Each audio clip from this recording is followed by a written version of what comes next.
Welcome back, everybody! It's time for more AEL High School Term 2 Marvel Rivals competition here. Mattse and TwoTapTony coming at you with all the best action, and it's going to be a good times all around here and now, everybody. Tony, how are you feeling about today's games? You know, we're at the rightful conclusion of the season.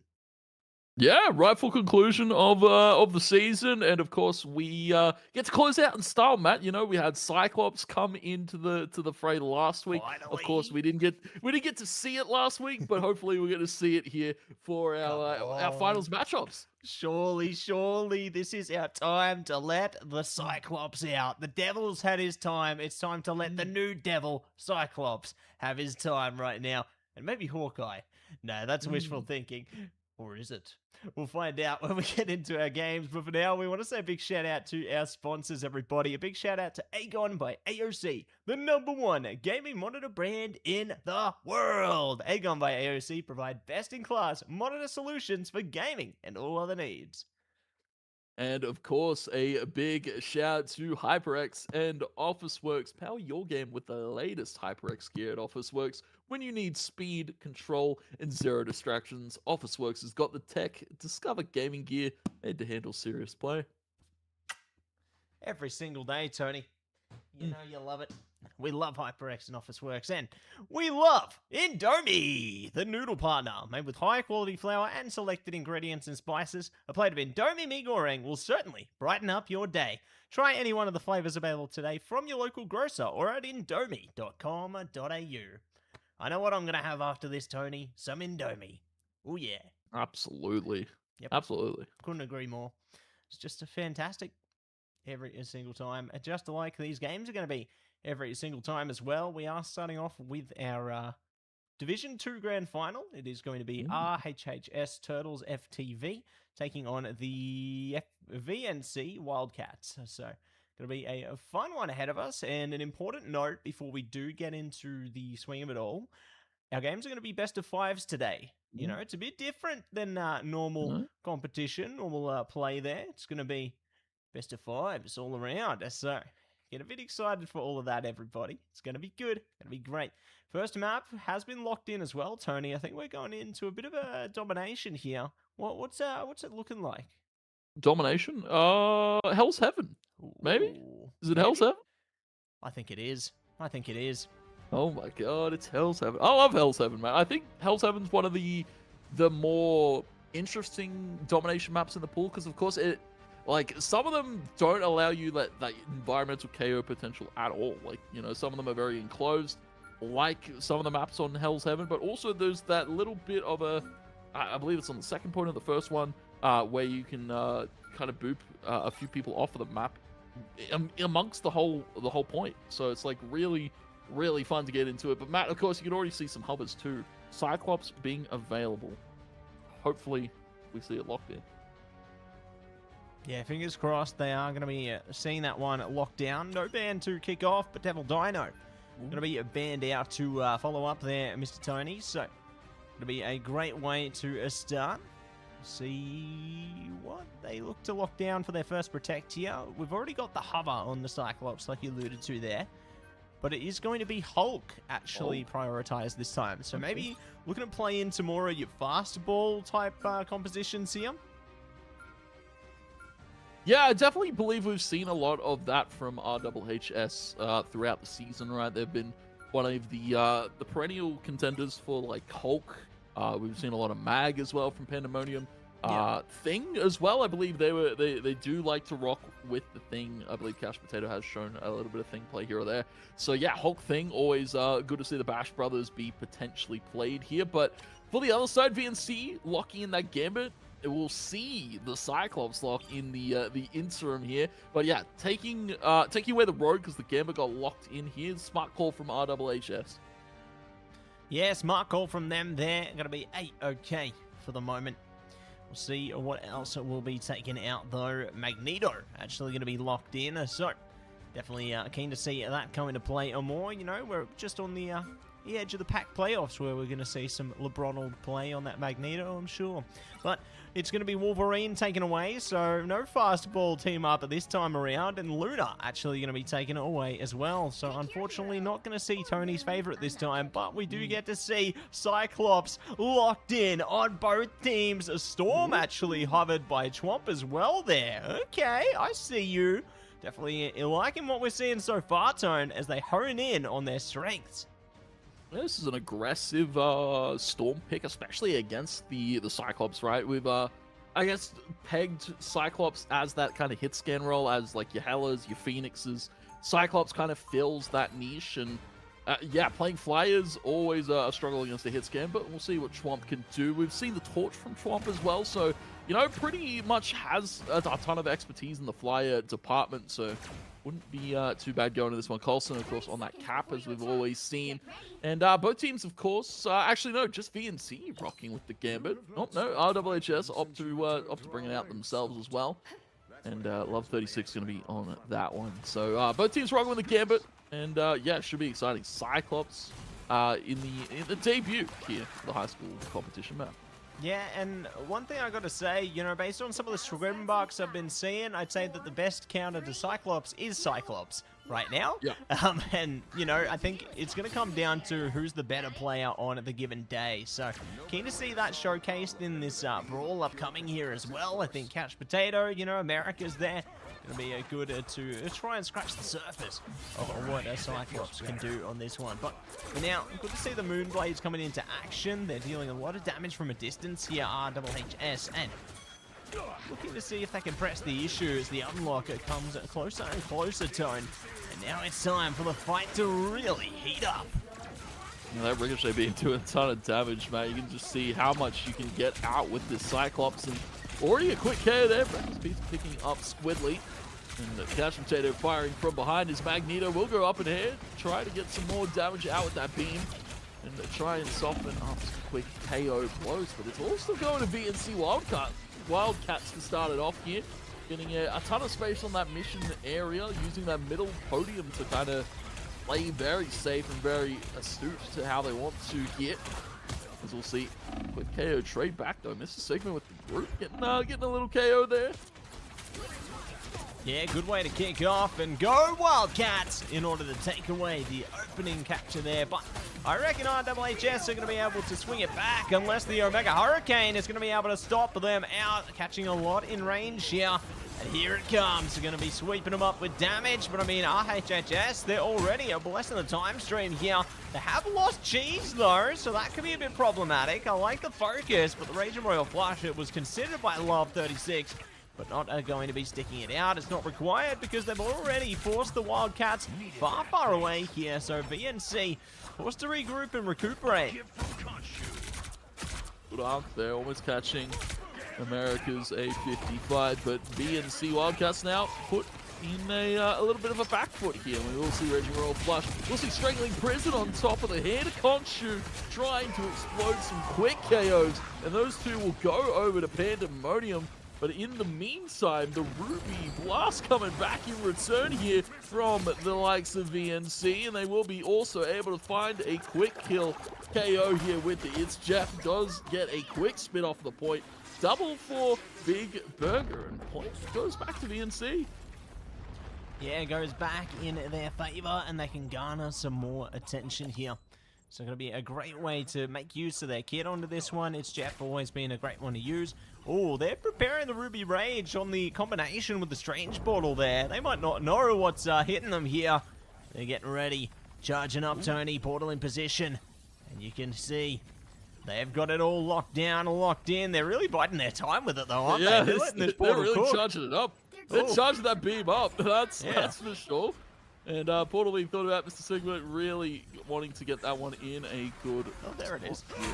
He's going to be Ruby Blast coming through. The Ruby Rage lets it through. And we'll take out the opposing Cyclops. So a quick KO using that beam as well to get a ton of quick damage in here. Squidly, though, must have picked up another KO onto Breakfast Pizza. So Squidly getting out more value here with this Moon Knight now, as we want to see Flip maybe go back to RWHS. The Meteor going to be blocked perfectly. Mr. Sigma goes up in air with a Seraphim Shield, and that is perfectly played there by RWHS on the recap. Yeah, well done. You know, it just proves the use case of that Seraphim Shield. A great counterplay into the Meteor there, into the Goddess of Death, into a lot of things. And here comes that Omega Hurricane again. Just as soon as you think it came as sooner, it's actually going to come again.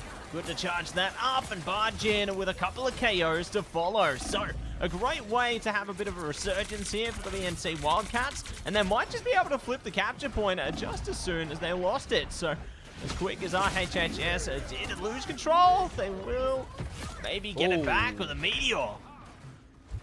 Yeah, great Meteor, and Pandemonium picking up at least 2 KOs before falling. Unfortunately, Squidly can't do the same.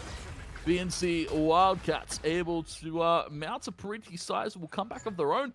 Both teams flipping the point back and forth. This is still anyone's for the taking. Pandemonium going to be going on to the Hulk now, seeing what they can do. Squidly as well, swapped over to the Cap, so it's desperation time. Double Vanguards that can stall here for our RHHS. Here, Mr. Sigma as well walking up. She's going to be using that invisible boundary to get a little bit of a stall while the rest of the team walks up. We'll see Raging Royal Flush as well from Love 36. And VNC now are the ones in a little bit of a back foot here. Explosion coming out from that Gambit ult's doing a ton. Yeah, really enabling their team to find KO for KO here. They're barging past them one after the other. All are coming down. A good domino effect from RHHS on this one. They will be able to fight back when it mattered, to push over the OT. And now get that control back in their favor here. VNC going to have to consider their options, you know. Do they switch off to a strange portal? Do they even have that available? Yes, they do. Chwomp ready with a toe. The Agamotto on the other side going to be a bit problematic though, and the boundary, it's Jeff as well as the Ruby Rage there. All they can really engage with, but they're not going to get anything. No time to cook there. They'll be booked down and moving on to the next capture point here as the Eldritch Monument says goodbye, and we move on to the Super Soldier Factory where Tony was made. I would hope so. Maybe I look like Cyclops in another life, Matt. Maybe I look a little bit more handsome. I think you could be, you know, not Captain America, maybe Captain Australia. Captain Australia, yeah. Yep. What am I? Instead of my shield, what's the? Do I have like an esky? Is what an esky like my? I reckon you got a washing machine. A washing machine? I think esky's more Australian than a washing machine. So. All right, maybe you can have an esky. Throw budding snags at them instead of my shield, bro. Yep. Yeah, no, you're gonna. Oh. We're cooking too much here, Tony. We're having a good time. But it's going to be even better time for our teams right now as we move on to prepare for the next one. Daredevil going to be the switch up here. So this is good from Squiddy. I like the physicality that can come with this melee-based duelist. Think about it.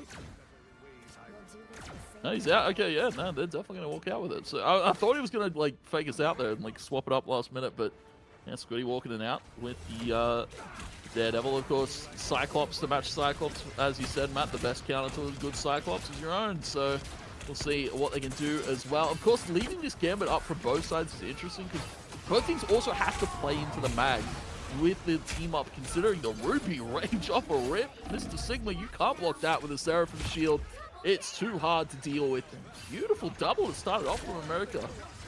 Yeah, and Captain America going to be bursting in with a freedom charge from Coulson there. It's Jeff coming out as well to respond to the boundary here. Not really getting too much from it. They've got at least the Magneto. That's high impact to get a KO like that, but they jump into the Meteor. They will save themselves. They won't be able to take out Jeff. Not quite yet. They get it delayed, but they play into that one perfectly, Tony. VNC in control for now, but maybe not for long, because RHHS are doing a great job to force them out of position here. Yeah, they're forcing them back, and yeah, great Meteor from Pandemonium, just saving themselves from that environmental KO. That's what I was alluding to, Matt, on Hell's Heaven domination. This map, Super Soldier Factory, such a fun one to go for those quick little environmental KOs off of the right-hand side there. But, wow, Pandemonium thanking their lucky stars. They had the ultimate up here. Couch Potato going to have to be careful. We'll see a Mega Hurricane coming through here, just trying to snipe down on towards the Invis, and they're looking for a quick KO, and it will be secured. Chwomp, you sneaky devil there, getting behind enemy lines with the ultimate. Yeah, doing a great job to shut down one of the critical strategists as well. Raging Royal Flush going to be coming in with a Meteor in response. So they will be able to evade it. So still getting the full effect, but the Moon's coming down to haunt them. Squiddy, good for two there. Will be traded out by Chwomp. So going blow for blow on this one. VNC still not able to garner control just yet, but looking to hunt it down as best they can, but it's not going to be afforded to them. Couch Potato, no stranger to getting things done. And they will be able to force them out all the same. Yeah, this is just Cyclops v Cyclops gameplay at its finest. You can just see the concussive beam trying to get out a ton of chip damage there, and just it's such a threatening thing to see as well. I was gonna say I've played a few games, you know, in my ranked queues I've seen a bit of Cyclops, and see that concussive beam just like hit half of my team, and I'm like, I have to top everybody up as a strategist right now, because like that's a lot of damage that's having to be dealt with. We're going to be seeing Raging Royal Flush come out of VNC as they'll try and flood back on towards the point. Coulson will be able to find one, but immediately Agamotto. No, sorry, that was just the Maelstrom. It felt like an Agamotto with how much damage done. Ruby Rage coming through from Caps, not quite able to secure any KOs. Cyclops in return there for VNC, finding a quick one, and now Swamp onto the Angela of all things. Yeah, looking to take advantage of our more mobile Vanguard here. I can definitely see a good use case, especially on this capture point. I think they can get some environmental KOs there and just be a bit of a nuisance in this height here. Like you can see they're already trying to scout ahead and go for maybe some flanking potential here. They have been caught out though, so not going to be able to get full use out of that, but they're still committing to the bit here, Tony. They're not giving up, not giving in. They're still going to get caught out, though. Ooh, here we go. Assassin's Charge straight into it. And Ruby Rage as well as RHHS fly out with the Agamotto. It's a double from the Conchu of Switty. Looking to walk it up a little bit more. He's deep behind enemy lines now. Looking for eyes on that Angela, but Chomp will fly away to safety. For the rest of the team, not so fortunate. Breakfast Pizza can't even get onto touch and stall. Portal's not there. VNC Wildcats will give up the Super Soldier Factory. RHHS in 2 here, Matt, will close the first point. Yeah, well done. Well played onto that one, Tony. They are able to smash it out in a great way. So, going to be a fantastic result to kick things off. Pandemonium taking away the MVP on the mag there as well. You know, you saw them initially focus up onto the Hulk there, but no, they get it done on the Magneto. So I guess he is back in a big way, Tony.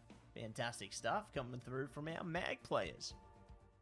Yeah, and we also get to see a little bit of Cyclops too, and hopefully we see a little bit more as the series progresses. Hopefully we don't see it finally, like, you know, banned as soon as we get to see it be played. See you later. We're look, purging this character, the new Gambit. So, the new Gambit, absolutely, yeah. Gambit, dude, the fact that Gambit's getting let through now, like, that's like a testament to how strong Cyclops is. Definitely going to be a more permaban character than Gambit, but yeah, Cyclops versus Cyclops, and I was thoroughly impressed a little bit there. I felt like a little bit more of the Vanguard's doing a lot of the work for the first team there, but you know, we'll see as the series progresses here whether we see a little bit more Cyclops action. Yeah, I'm really keen to find out, you know, if it's going to become a mainstay. And one focal point I think we didn't touch on there is the fact that Cyclops is so strong even without playing into the team up with Wolverine there, because he was banned out during the draft of that first one. And Cyclops, even on their own, is able to do so much. Like, you think about Wolverine on their own, sure, they're great in the right hands, but they aren't able to do that to our team's tone. So it's insane. I'm curious if there'll be any changes coming up, you know, as we progress through the season there, heading through towards, whatever's in store. But yeah, it's exciting to see how teams are approaching things. Speaking of approaching things, though, we're approaching our second map here. Looks like we have opted to jump into Spider Islands for our convoy section, and our draft is well and truly underway.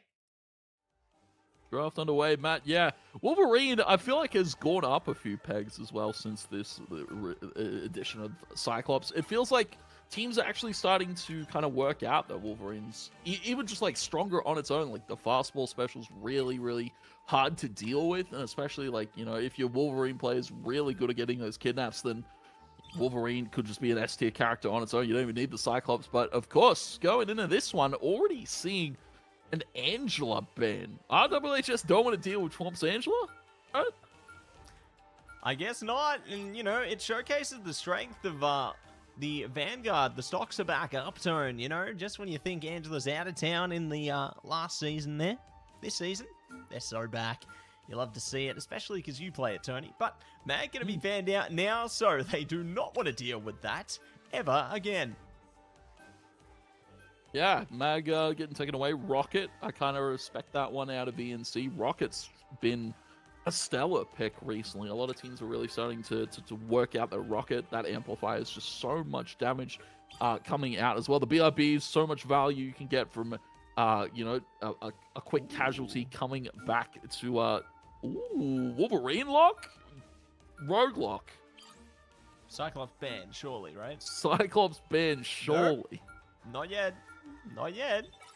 So, there's a couple of crazy things here. I'm hopeful the Wildcats or VNC here do ban out the, yeah, there you go. So they are denying the team up between Wolverine and Cyclops. Yeah, I think that if you have those two heroes on lock, then you just automatically win. Yeah. It's kind of like your Gambit and Loki of old, right? Or like your Gambit and Mantis, that kind of thing. It's just kind of crazy, the power they have with that. But that's not the only thing that has power, Tony, because the VNC Wildcats here have managed to grab Gambit and Rogue together, which, you know, in last season, that was the only use case you'd see Rogue in. But now that Rogue has a bit more power behind her individually, this could be even further promising for the VNC Wildcats here. And speaking of promising, we got a new prospect on the block here. It's the Human Torch. The Human Torch. I've had a little birdie in my ears. A little birdie being Z10's current translator, Only Potence. Oh, really try to sell this Torch pick to me. He's like, dude, Torch is really good. And I'm like, I don't think I've ever seen you play Torch, like, probably twice. He's been talking to Smiles, hasn't he? He's been talking to Smiles. He's been talking to the Z10 guys, so he must have some weight if he's telling me Torch is good. So, and we see what Chwomp is capable of as well on the Torch. Like, Chwomp's a very capable Torch player, so, I mean, if anyone can make Torch work, it's only Potence, and it's definitely Chwomp. 100% Tone, but it looks like a Penny is going to work now in Chwomp. I like how they're holding just the off angles here. They're not giving away their position yet, but when they do, they're going to be able to dive straight into the enemy team there and just absolutely chomp up the damage values. There you go. So Couch Potato already going to be the first one to fall there as they can fade back into their team's front line here. And it looks like they will capture a few more in their wake. Yeah, some quick KOs there secured. The net is good, and unfortunately for RWHS, oh my word, the Wolverine using that maneuverability to get up in the high ground, kidnap Chwomp, and Chwomp's going to be taken out. And VNC Wildcats now down a member. This is where RWHS can look to push here, as their Vanguards are getting starved out for the moment, though. Yeah, going to be doing a little bit here with this Rogue off of probably Ultra. Normally you don't see Rogue go that high for it. And now Kim might need to fall back a little bit. He needs the safety of the strategist. The rest of the team now regrouped. So they've got the Cloak and the Gambit. A really good combination of strategists to keep the teammates healthy. Going to be seeing as well the walls. And going to be seeing Head of Conchu being thought about already. Coulson with a quick charge. Big Burger going to be securing some quick KOs. Chwomp as well. And the Jeff Groot combination here. Yeah, it's an interesting one, isn't it, Tone? But, you know, it's one of the classic team-ups, I suppose. You can do what they came here to do. But let's see who is going to be the boss out of this one. As they are going to be shutting down the Arc there. Good to try and propel ahead. Definitely eyes on the prize with the Strangling Prison into the range of Ultron there. It's an absolute bloodbath on this one. A Gambit barely escaping away here. Going to be good focus. Heartbreaker coming up as well, trying to steal a bit of charge, barge in, and shut them all down. I like the stagger coming through. You know, making use of your kit there, being able to stall out the time so your team can come back. And they still manage to escape. That's kind of insane, Tony. Yeah, that's some clean road gameplay if I've ever seen some. Cam, though, gonna get kidnapped by Squiddy in the background. And we just gave props to Cam for being up for so long, and then finally gets taken out there by Squiddy. Gonna be as well. Mop on the strap pool. Haven't seen strap pool in quite a bit. And oh my god, the kidnap Squiddy letting this Wolverine pick really hurt VNC right now.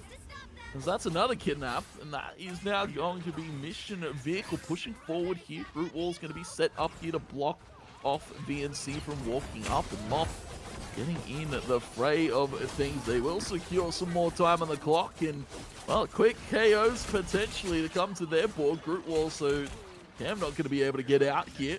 RHHS, some strong fighting there.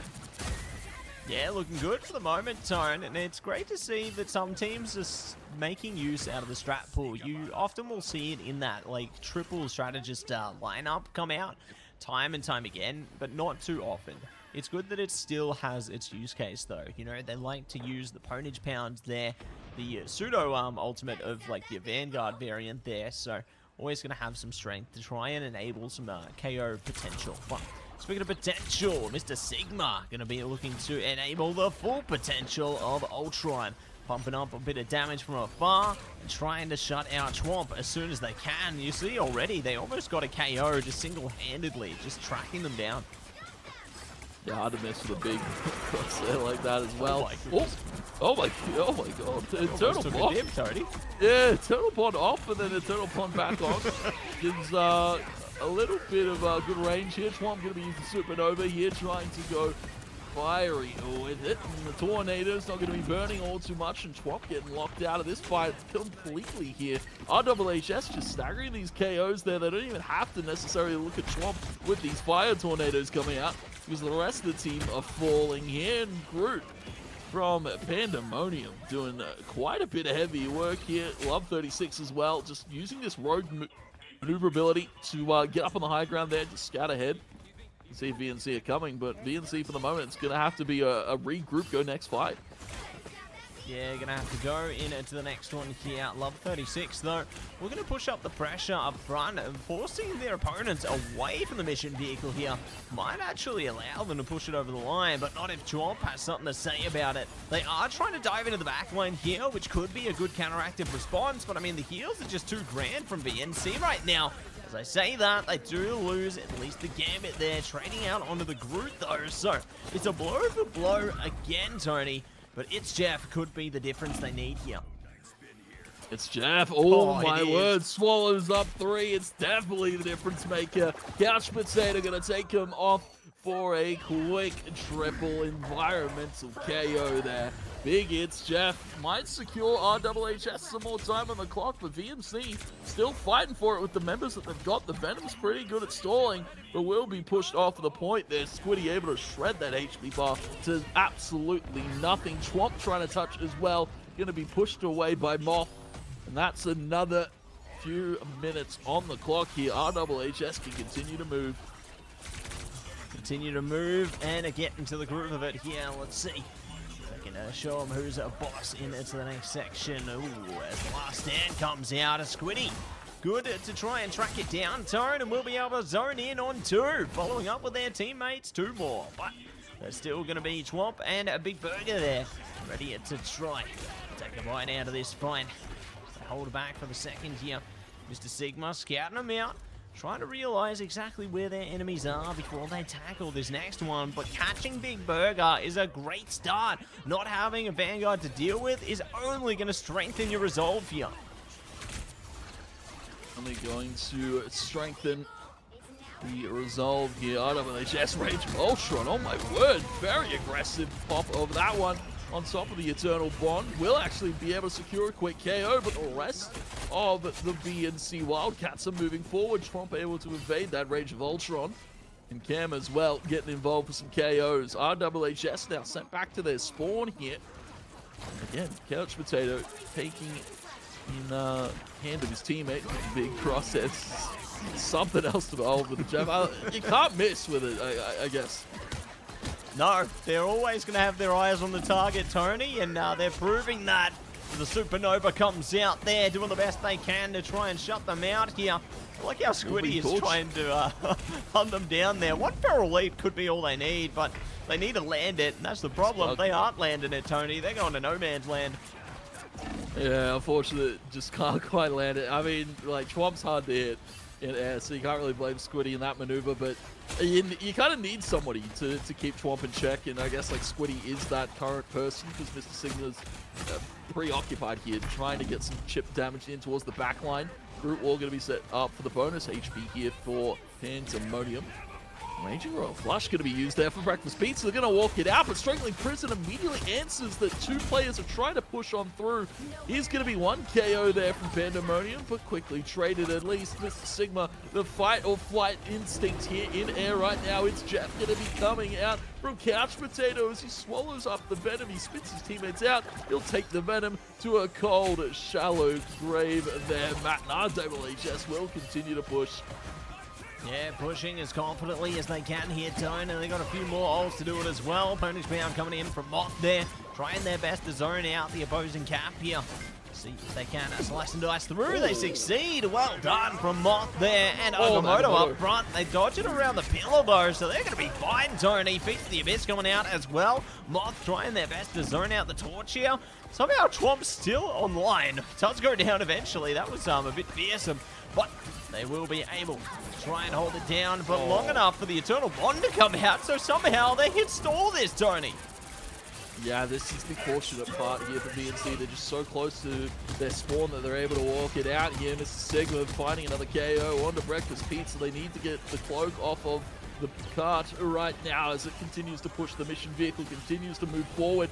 Healing drones out here from Mr. Sigma. He has to multitask him right now because he's got a Chwomp on his backside there. We'll be able to push him off with the help of Moth, and it will be the full 3 caps for RWHS, but they don't have any time left on the clock, Matt. They'll get an extra minute if we go to OT here with VNC Wildcats now. 4 minutes for them to get the full 3. Yeah, that's going to be a big journey ahead, Tony. We'll see if they can push it all the way back with a hefty response here, or whether they may yet get left behind, as it is all going to change up now. You can see some of our picks mostly staying the same here. Couch Potato looking to lock in on the Penny this time. Gambit actually going to be hovered into a triple strat comp, quad strat comp. Maybe not. We'll see what RHHS is cooking there. I don't think we see 4 strategists. No, we will not. We'll see Gambit coming out from Pandemonium there, and the Wolverine going to follow. But we do have Kaminor there looking to play into the Daredevil this time. So that combos quite well with the Venom here, I think. Yeah, we've seen it, at least you and me, Matt, as we've said, you know, Scrimbucks, we've seen it in MRC, MRI, the 3-2-1s that you can do with the Daredevil Venom's quite punishing for most teams if they're not ready for that kind of level of coordinated dive here. But as we speak about it, it completely gets null and void, because Cam goes back to the Rogue. They've got that Gambit Rogue team up, so you may as well play with the Rogue.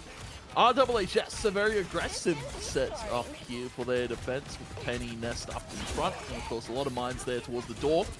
And Couch Potato, of course, going to be holding a pretty central angle here. The rest of the teammates as well able to help, because of course they have that triple strategist in play, with that Gambit now being brought to play by Pandemonium. So they're going to have to be a little bit careful, though. That makes them a little bit vulnerable on the backside here, and that could be a punishment from Cam or the Venom if they choose to dive on towards the backside of RWHS. We'll see what their options are here as Moth does the best they can onto this one. Trying to zone out the Rogue here. Not going to be able to find success yet, but at least they can force them off that line of sight there. See what they do in a second, though. The side of RHHS losing members by the second here, Tony. VNC are doing a great job to force them off the initial choke points here and singling out crucial KOs. Yeah, just isolating some quick ones here. Again, Coulson doing some good work with the Moon Knight. It's interesting to see, of course, Coulson, the swap up from last game to this game here was on Vanguard for that first point on Hell's Heaven.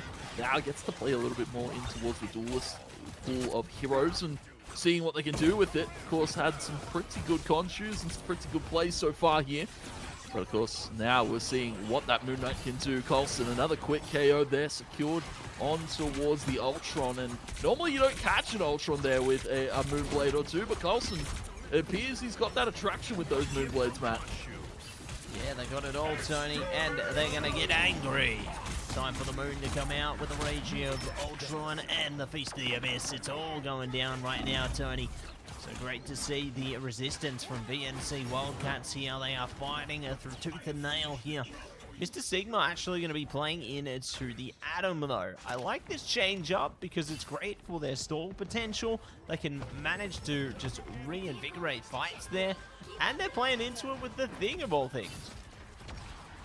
Yeah, this is an interesting call. I was expecting to see the Thing from Couch Potato maybe a little bit earlier, right? You know, as I said, WHS is one of those teams that plays into the Payne brothers, the Thing and Hulk, and well, of course, especially with Squiddy on the Wolverine, you'd expect to see it more. We're going to be seeing Heartbreaker and Ultimates galore from RWHS here as well, getting the Heartbreaker deep in towards enemy lines there. Love 36 securing a quick KO there on the Coulson. And looking for more as they're sent back into the spawn. Eternal Bond came out there from Americas, just trying to stall this mission vehicle, but it's all RWHS there. 4 ultimates expended, but great hold. Great hold, and will not be folded out of this one, Tone, as they continue to hold the line here. Look to fight through it with the Moon falling down. A great Feral Leap to come out as well, bringing them back to their team. I'm not so sure about that, but they're going to be able to still hold on to the fight when it counts here. Captain Mac as well will be forced to try and find a counter-attack as they're born again. Karmic Revival on deck, Tony, and they're ready to bring out the Rage.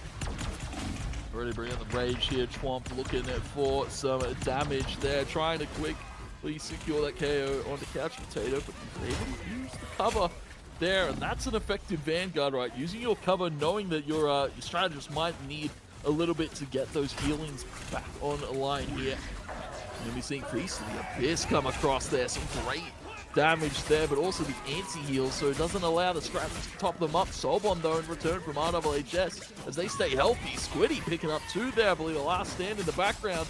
And Heartbreaker comes back here from Cam. They will secure the quick kidnap there onto the Cloak and Dagger. The KO's still going, and the Stagger's still going for RWHS here. Yeah, many a KO are flowing through into this one, Tony. And Squiddy, you see what they're up to. They're trying to scout out for a Feral Leap. They will be able to scoop up the Venom there. Maybe not the target they wanted, but the target they'll get. Heartbreaker coming out as well. And the clobbering time. Everything being brought to the table here, Tony. And they are trying to force Captain Olmac off the line here. They will get Big Burger, but they fight back. Double time for VNC, Tony. They might just find a way in with a Rage and Royal Flush. Looking to flush through their opponent's Coulson, though. Quick KO secured, and now the Gamma needs to be careful. Breakfast Pizza finding Love 36, and Breakfast Pizza continuing to go forward. Double KO from Breakfast Pizza. Very aggressive Gambit play, and it pays off, Matt. Normally you don't see your Gambit go that far up unless they're mad, and Breakfast Pizza, he's fuming. RWHS, though, they're sent back to their spawn for the moment, and this is where VNC can look to get some momentum of their own going. Yeah, they can look to get a bit more traction here and maybe push it past to the next capture point. They've got a couple of ults to do it, you know. I think that the Rage of Ultron's going to be great. Eternal Bond as well. They can certainly try and out-sustain their enemies here, but it's going to be difficult. Ponish Bound comes out first, and Moth & Co. forced to deal with the Rage as well, but they are succeeding. RHHS finding exactly what they needed out of this one. I like that VNC are staying disciplined, though. They haven't overcommitted to the fight. Even if they go down here, they have maybe one more fight left in them. Still one more fight in them. 40 seconds left here for VNC.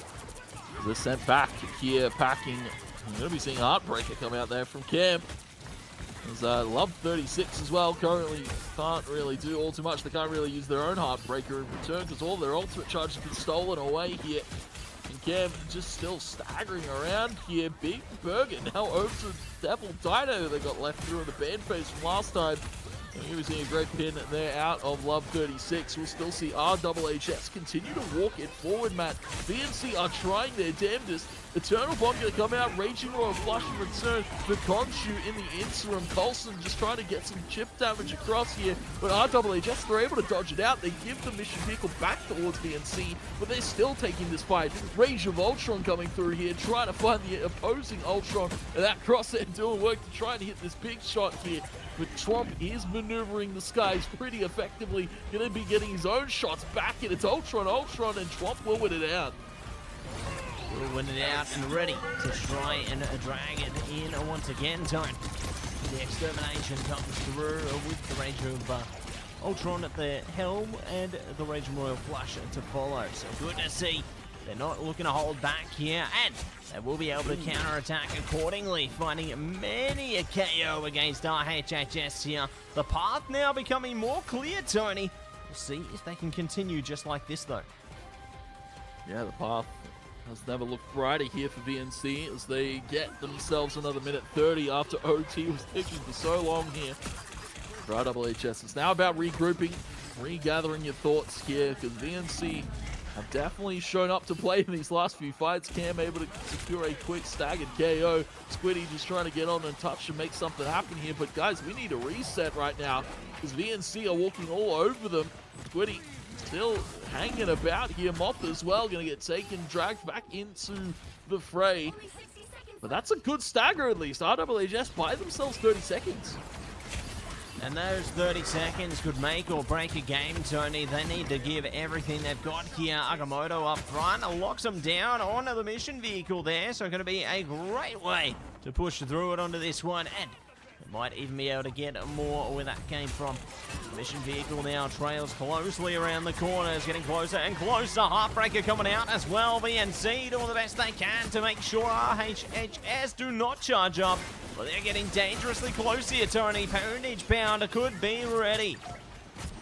Yeah, this is... I have to give credit to Mothrai playing super aggressively with this strat pool and just getting out so much damage, but also just so much value from all of the abilities that Deadpool can bring to the table. Eternal Bond and Rage of Ultron coming through here with Conchu just trying to blast their way through RHHS right now, and they secure a quick KO. Volt's going to get taken out here. Eternal Bond, of course, so America can play a little bit more aggressively in the cloak form. And they're going to be sending a few pack and double from Swamp as they get the fadeaway. And OT now ticks here. VNC needs to keep control of this mission vehicle. RHHS, they need to get on to touch here. Yeah, they need to get on as soon as they can, but they're not going to get on at all, Tony. We go 3-3. It's OT time, baby. Let's go. And these teams are doing everything they can in our Division 2 Grand Final. You want a competitive game out of a Grand Final? You are damn well going to get it right here, right now, into this here matchup. But speaking of matchup, we are changing up. We got the Devil Dinosaur online right now. Squiddy, 31, looking to get it done on that one. This is a very competitive game right now between these two teams, and wouldn't want it better here, Matt, of course, for this Division 2 matchup. And, well, for me, it's been a while. Spider Island, normally not one that goes OT, right? Normally it's like Central Park. It's normally every other map that isn't Spider Island. But, yeah, as I alluded to, of course, once we saw the 3-cap from RHHS was the fact that both teams, of course, had to get it done in OT, so they only got a minute to push.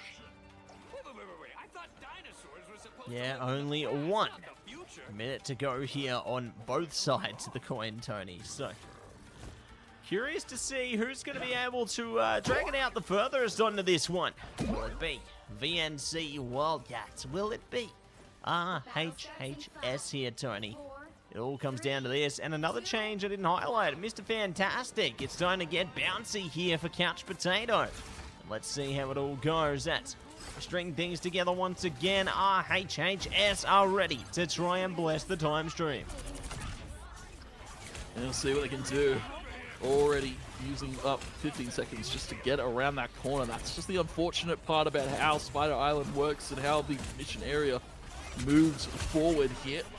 Still getting out a ton of damage. Bonus pound built up pretty quickly there by Moth, so going to be using it immediately upon grabbing it. And you can see how aggressive RHHS are playing, just trying to get that space going for them, and you can see that VNC weren't expecting this kind of level of aggression there. Big Burger going to be taken out. That's your strange release, so they're able to portal back if they need to. And a Khonshu's already coming out here from Coulson to try and stall. KO secured. It's another double there from Coulson in the background while the Vanguards are harassing the backline. Be able to do what they can here, fighting hard, fighting strong into this one, but It is still a KO for KO going out from Colson, Tony. They're doing everything within their power to hold the line in OT here. But RHHS, they're not giving up either. They're not giving in. Colson, though, is continuing to sting where it hurts. So they're doing a fantastic job on this one. See if they can fight back again. They just keep finding KOs, but the rage is coming out right now, Tony. Off the back of the portal, they're ready to heat it up. Yeah, Trump's got his own rage to play with here, and now you can see both Ultrons just like kind of shaking hands and let bygones be bygones. Trump once again in the Ultron duel will win it out to Mr. Sigma. And you can see that VNC are holding pretty steady here towards the stairwell. We're going to be seeing Devil Beast, Rampage on top of the Raging Royal Flush, getting out a ton of damage, but the boundary comes out perfectly here from RHHS. They don't lose any of their HP because that boundary keeps them safe. Colson there trying to get something going with the Khonshu, but it's going to be dodged out here. RHHS maneuvering this one perfectly. Devil Dino going up in air. Squiddy wants a piece of the action there on towards the Ultron. And OT will tick. That push continues to go. Swamp trying to touch, just trying to stall a little bit longer. The threat of OT lingers, and Portal comes through here from VNC. Comes through when it matters, and let's see if the Agamotto can stop him. No! It only gets a little impact, but it's a big impact from RHHS right now. Eternal Bond are doing the best it can to try and stall him out, Tony, but Mr. Fantastic is getting double time on it, and they're looking for more around the corner. Captain Mac now sent back in, and it's going to be RHHS continuing to trail ahead. Yeah, RHHS continue to move forward, but Matt, this is the one thing about extra time in overtime here. You don't get extra minutes on the clock. The OT timer just stays at that shred, at that little bit of an inkling before your OT is gone here. RHHS, they need to stay on this mission vehicle now. They need to put all of their resources into holding that one down. They're going to be using Eye of Agamotto aggressively from Pandemonium, just trying to stall for space here. But they're going to have to walk it back a little bit. They're running out of resources. Running out of resources very, very quickly, Tony. And there's going to be more around the corner as well. The Seraphim Shield running its course here. Pandemonium focused up on their counterpart. The Rage of Ultron coming out as well as zoning out the Gambit there, looking for more. The moon coming down, but it might not be enough. The Rage now looking to get disengaged. Swamp stomped out there. Mr. Sigma trying to lock in on Colson. They know where their opponent is. They just need to fizzle them out, and they will succeed. Mr. Sigma almost unchecked here, now leaving the opposing Strange out of support and out of options. Yeah, that's a beautiful triple there from Mr. Sigma. Finally getting the get back there on the Twomp. Twomp's been diffing him in the Ultron 1v1 so far, but Mr. Sigma's come to play here in OT as we'll go towards another point. No way BNC can touch. Twomp's just trying to get on, but locked out at the gate. 5 points now for RHHS, and they continue to push this overtime shredder. Yeah, Squiddy looking for a little bit more. Triple KO from Pandemonium there with the Maelstrom, dishing out so much damage now, with the Strange getting a ton of quick KOs there. Couch Potato getting involved. And 5 for RHHS as they continue to round this corner. Round and round until it all goes down, Tony. They're on the final stretch now. We'll see if they can go the full distance to lock in the motherload in OT here, as they are looking to take it into a fight again. A Raging Royal Flush jumping in with the Devil Beast Rampage. Pwnage bound the boundary. It's all going down in the Stampedes right now, as Squiddy and Co look to stop the ebb and flow of this, and they will find the opening here. RHHS good for two strategists, and now more to follow, as they are trying to box out Burger onto this one, and they may yet succeed. They're trying to stall, trying to touch the cart, but it's all falling apart, Tony. HHS, Brainiac bounce for good measure. They push it all the way, baby. They've got 6 on the board. VNC, how do you respond to that? That is a hard act to answer here. RHHS getting the full 6, the full 3 in OT is absolutely insane. You saw the shredder on the timeline there from the OT timer. It just ticked. It was a little millisecond away from being done, and RHHS's push was done there, but they get the full 3. And now this is VNC. They have to get the 4-3, Matt. With a minute and the OT timer, this is a hard act to follow. Yeah, you know, we saw the Shredder. We might need to call the Turtles. We'll see how things go in it too. This next portion here, as both teams look to set up for the next point of contact. We did have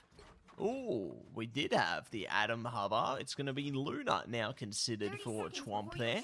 Definitely can see a bit of value out of Luna again yet, but normally you see Luna in combination with the White Fox. So far, we've seen no White Fox into our engagement so far, so maybe just being stuck in the Gambit zone a little bit here, you'd say, Tone? Yeah, stuck in the Gambit zone. I feel like that's something a lot of teams find themselves in, especially if Gambit's up, you may as well use it. But it feels like maybe a little bit of a hindrance to them right now. It doesn't allow them to experiment all too much with the composition because they just want to play Gambit Rogue. And if you have Gambit Rogue, you play Gambit Rogue. That's like as simple as it gets. And just they're showing some experimentation. They're changing up a few things here. We've got Love 36 now on Luna. And we're still seeing Moth as well with his Potage Pound charging up, getting that jackpot going. Moth with the movement here. Matt and RWHS fighting aggressively on this first corner.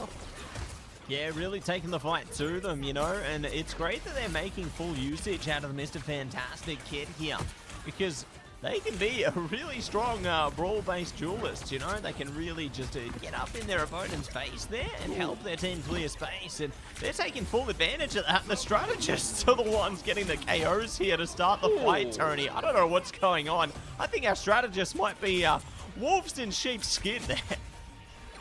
Yeah, Mr. Sigma's got the claws. He's ready for the punishment, and they get locked out. The Emma Frost wall with the team up from Luna doesn't allow the rest of VNC to walk out. RWHS will take it. They don't even get around that first point. Only 7 meters pushed there from VNC and OT. RWHS, a different beast here, Matt. What a long-winded Spider Island out of them, and yeah, well-deserved MVP from Moth. That was some lights-out strat pool play.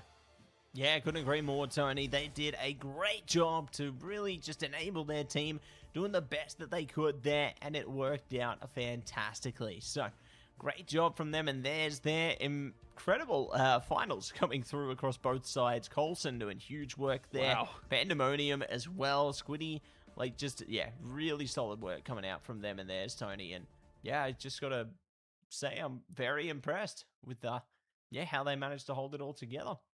Well done. Yeah, I believe I saw. I think it was the best thing I could see as a strategist player was 76 assists on Mr. Sigma there on the Ultron. So Oh, yeah. that's gotta feel great. 76 assists. Oh, bro, I'm chuffed. I'm chuffed with myself. I'm chuffed with Mr. Sigma. That was sick to see. He also, I think, Insane. what really came down in those like final moments there for RWHS was Mr. Sigma getting that difference there against Chwomp. Chwomp had him in the Ultron tool for so long, and then finally Mr. Sigma's like, I've had enough. I want to win.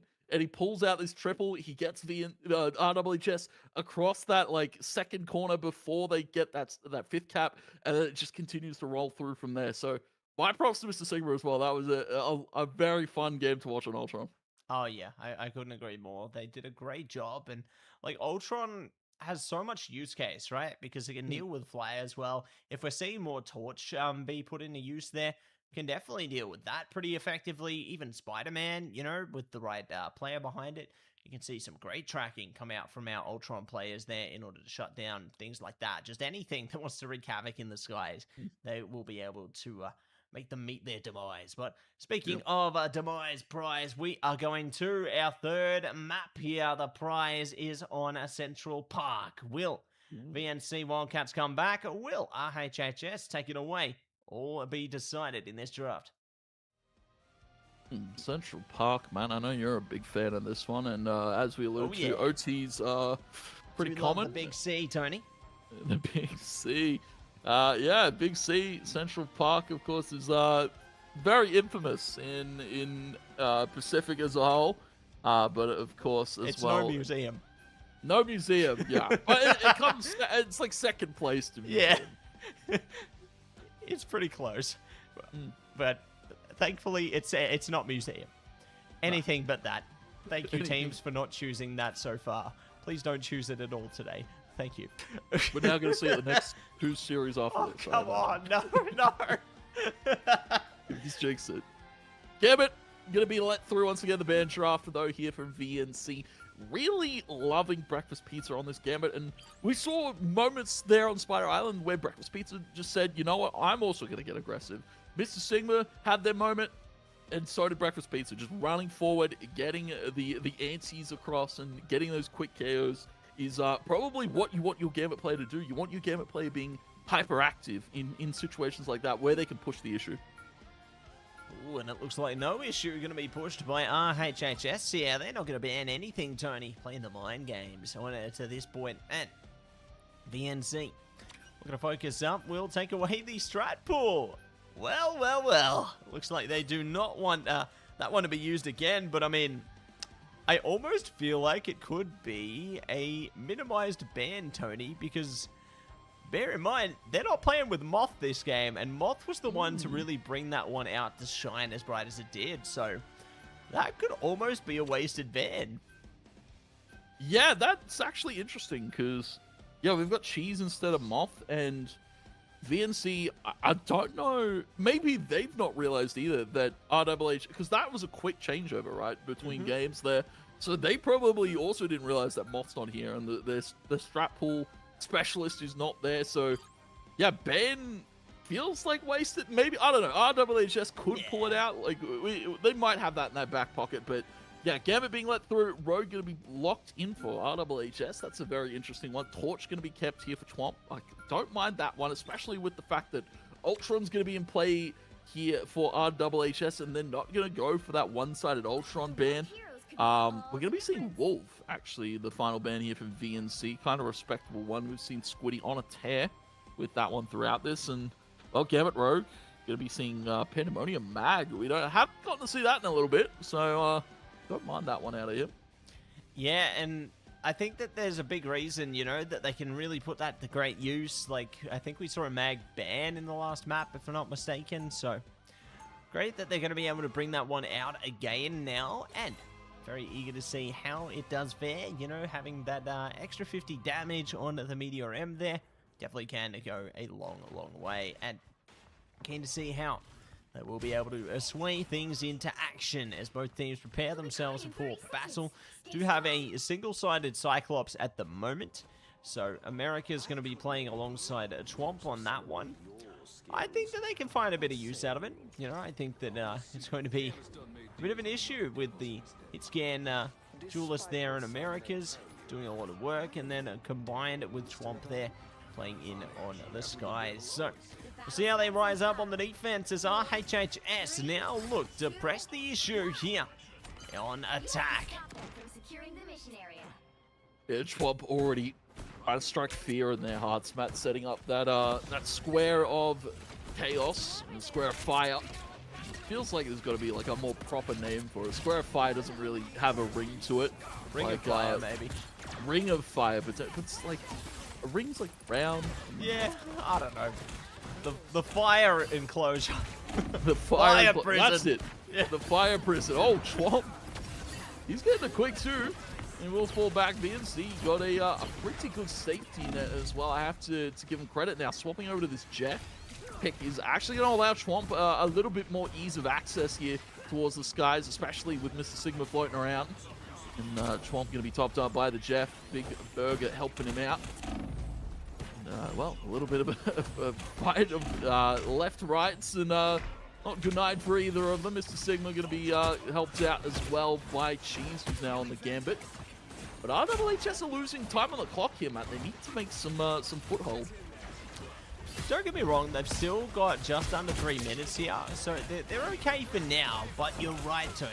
They do need to get a move on sooner rather than later. They need to break past the penny mines, otherwise they're just going to be caught in the crossfires over and over again. And speaking of, they have found the egg there and will be able to crack it. So this is their first crack at pushing on to the mission area. It's Jeff coming out, catch the rogue there, Meteor M coming out. Oh! Double down with their team ahead of it all. Oh my days, Tony. I think they've heeded the call to action off that one.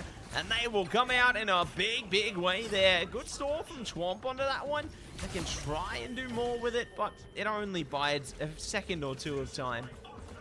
That meteor felt personal there from Pandemonium. He's had enough there. Over to the mag and does absolute work, because that, yeah, it's Jeff could have stopped that push from coming through from RHHS, and they could have lost more time on their clock. You'll be seeing Love 36 get involved now, trying to find that Jeff once again. Trying to chase as well onto the Cyclops, denying the angles here from Americas, and, well, Love 36 will be able to finally secure the KO. Ring of Fire there. Trying to dish out some damage to Swamp. He's unfortunately the only one dishing out a ton of damage. Coulson's going to be taken out by Cheese, and RHHS continuing to walk forward here. They've got so much space, and again, they're just going to play aggressively with it. Yeah, aggression is the aim of the game. When it's Brainiac bounce time, they will be able to keep it bouncy in the side room there and look to further themselves as well as they delve in for another KO with their team. And look to steam ahead of it, but now Cash Potato focused up on the strategists here. Love 36 gets it done as well. And we'll be able to zone them out player by player here. So well done to these players doing the best they can to just take down their enemies one by one, and it really disengages them from the direct fight here, Tony, and that's just going to allow the mission vehicle to keep pushing. And mission vehicle continues to go forward. Couch Potato fighting Americas, and it's interesting, though, we see RHHS actually not really committing all too many members on towards that mission vehicle, and VNC, they look to abuse that. They get on with a touch, they secure it back, and then RHHS is like, hold on, guys, we have to play towards the objective now. Twomp still flying around. Does have that supernova available, Matt, so we could look to see that pop, but Twomp get taken out there. Love 36 securing a quick KO that could have found some great success here for VNC. Coulson, though, with the freedom charge running around here, just trying to stall. Shield toss a few times for good measure, just getting damage out, but answered by the Gambit. This is why Gambit is so effective in these fights, and this is why we normally see it banned. Gambit never folds, and they will be. Gonna push it down right now. Supernova runs its course, and they do set sail with the Heartbreaker and the Raging Royal Flush. Now husband and wife ready to put the knife in to this defense here, Tony, as they try their best to slice their way through it, and they will find success. Mr. Sigma trying to lock it down on the torch as well. Ooh. And get it done. So it all comes crumbling down, and RHHS push it over the capture. And we'll pass by that checkpoint. So, well done to RHHS there. And now moving their way towards the final stretch here. America's in a bit of trouble as well. Oh my goodness. That's one way to zoom away. They just go straight back into it though. Yeah, it's a little bit too far forward, unfortunately, there for VNC Wildcats losing Americas. But they still have Twomp at the ready with his torch. Pushing out a little bit of damage there with the triangle of fire. Of course, not a ring, not a square. Using 3 charges there. Yeah, cutting shapes, Tony. Yeah, we are doing changing a lot of shapes here. And speaking of shapes, fantastic. Going to be bouncing across here. We're going to see if they can deal some more damage. Trying to get them as they walk out of spawn. Breakfast Pizza going to be caught there. So Love 36 and Couch Potato, just aggressive fights after aggressive fights. And RHHS, they're just, again, uncontested. This time we've got members committed towards the mission vehicle. They'll be pushing a little bit further forward, but it's Jeff going to be coming through from Big Burger. Could be a good swallow. Oh, no, they've only caught the Loki here. Great to see the change up from Squiddy onto that hero regardless. Oh, they won't be able to take him though. Cheese good to shut that one down, cutting a slice out of that. And we'll be looking to set the record straight there. Regeneration domain now popped as well. Trying their best to hold down the field here. Agamotto up front, pop and drop with the Rage of Ultron in response there. Seraphim Shield yielding at least a bit of defense, but maybe not enough to shut them out, as they will lose a couple of players immediately, and more to follow. RHHS are swallowing them up. Yeah, gonna be swallowing them up, doesn't need an It's Jeff when they're just dishing all of the damage out of here. Pandemonium gonna be holding that Meteor too if they need it at a crucial moment. Couch Potato, though, still finding those quick KOs. Coulson in the backside of things with that Cap trying to stall there, and Cap's the most effective Vanguard at doing so. And we're going to be seeing Ruby Rage come through there. America's sniping onto the Gambit, but Heartbreaker here from Love 36, stealing away the ultimate charge, stealing away the HP, sapping the life out of VNC right now. Going down 1-for-1, and they get double trouble with a Meteor there, Tony, but they aren't even close to being done. As they are trying to shut down Burger, they will force them away. Twomp almost taken out of the skies as well. They're just on the edge of the line here, Tony, and they might just get it. No one contesting. There it is. Oh, HHS, get it done. Push it the full distance there with a little time to spare. Now we see the sides flip here. VNC Wildcats on their own attack. VNC 4 minutes attack. RWHS some time banked as well. Not a whole lot, but at least time banked if they do go to OT. And for VNC, now what's the change up here? They're probably going to have to match Mag with Mag because Pandemonium was absolutely a shining star there for RWHS in those fights. Double Meteors after double Meteors, just finding so much value there in that push. And again, to credit RWHS, that snowball of them continuing to take the space, that's how you effectively want to play that attack side. You put 1 or 2 guys on the mission vehicle, and then the rest take that space and continue to try and snowball fights in your favor. Yeah, continue to try and take advantage of it there. Snowball it into favor and see if they can cause an avalanche, Tony. But got 20 seconds on the clock right now. Just a little bit more time for the setup before they have to face their opponents. Will they be able to take advantage of the Torch and a Cyclops combination there, the Gambit and the Rogue, and the Jeff and the Cap? Or will it be RHHS stopping them in their tracks now, having Penny at their disposal, Gambit Rogue as well, and are going to see more where that came from. So, fun times ahead, Tony. Interesting you don't see the Toltron of old there, the Torch Ultron combo, but maybe another day. Yeah, it's interesting that we haven't seen Torch Ultron be as effective. It's a lot of commitment of resources, right? As we allude to, you normally see Ultron in the triple strategist lineup, and then of course you commit another duelist player on towards the Torch, and yeah, it's just a lot of commitment of resources. And well, RWHS, VNC Wildcats, you don't really want to have to, I guess, go that favor, especially with the fact that Gambit's up. Gambit Rogue's also, been the bread and butter this series so far. They're just kind of sticking with what they know. And as well, Cyclops being up means that Americas wants to play into that one. And it's interesting that RWHS are kind of just letting the Cyclops be played here. They're not really worried about it all too much. They're not going to be too worried at the moment. They're still just going to be instilling confidence into their approach here. Just a Sigma going for a bit of a sneaky one. I see them flying around the side, going around the outside, We'll be able to get things done, but Schwab, I like how they're going for a bit of a backup here. Might not get as much momentum as they'd hoped for, as the rest of their team is gone. Somehow Schwab's still up. I don't know how they survived that long, Tony, but you know what? They didn't get much from it, so I guess mission accomplished there.